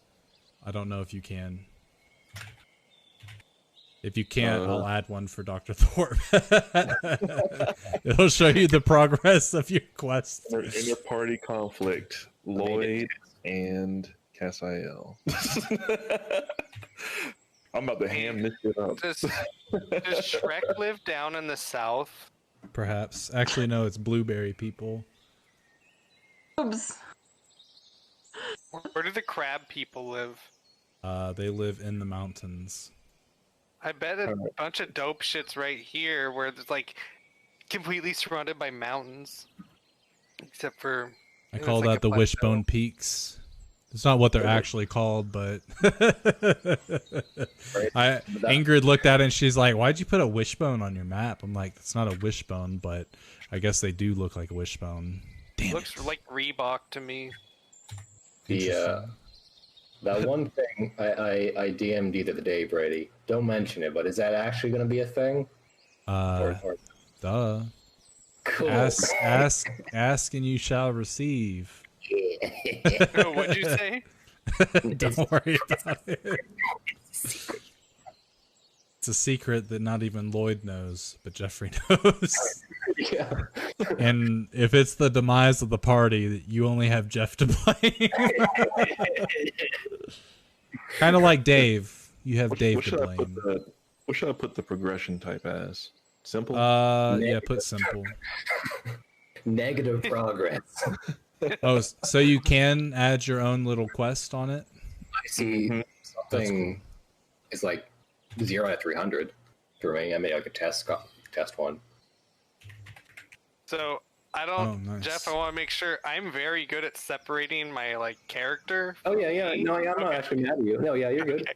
No, yeah, just That- like I've been in parties where that doesn't happen, and oh then yeah, we me like too. Yeah, I had someone who hated me because I called him a cat person. I'm like, what is this, a cat? And he got mad at me. I was actually bashing on him for making a cat character. And then he's like, yeah, my character's 14 years old. I'm like, oh, that very, very specific thing you mentioned one time offhandedly. How was I not supposed to know? How was I not supposed to not know what that was? Like, oh, He's I'm still sorry. salty to this day. I don't know. Like he would shut down, wouldn't talk to me, and then I don't know. He just got pissed because I referred to his character as why is there a cat here? Like, what's going on? dude, it's like, I'm sorry, is it only fun if everyone's super nice to each other the whole time Oh, yeah. instead Oh, of yeah, that too, acting like themselves? Like, Oh yeah, and I was the only person I think in that campaign that was trying to brush against someone else, and Yep.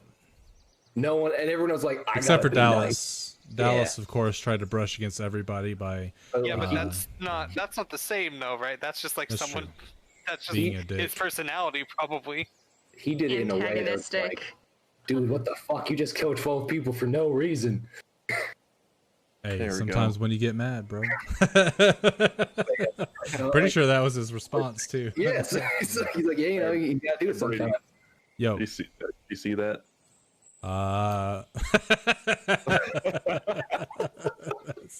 that's beautiful. I love it. Brady, how'd you expect the owlbears to go?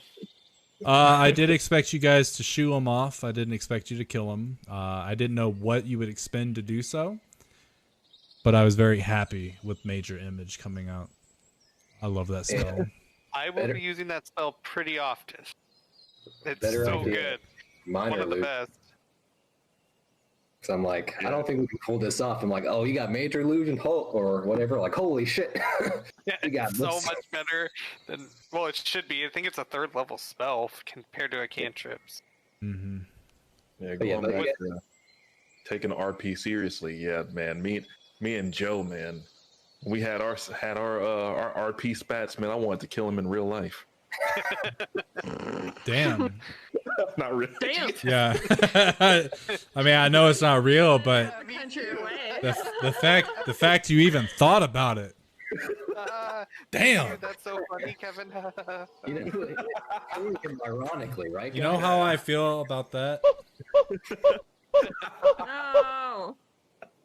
Kevin, which times? Which one are you talking about? Oh no, I wasn't serious at all. Is he a goddamn code hanger?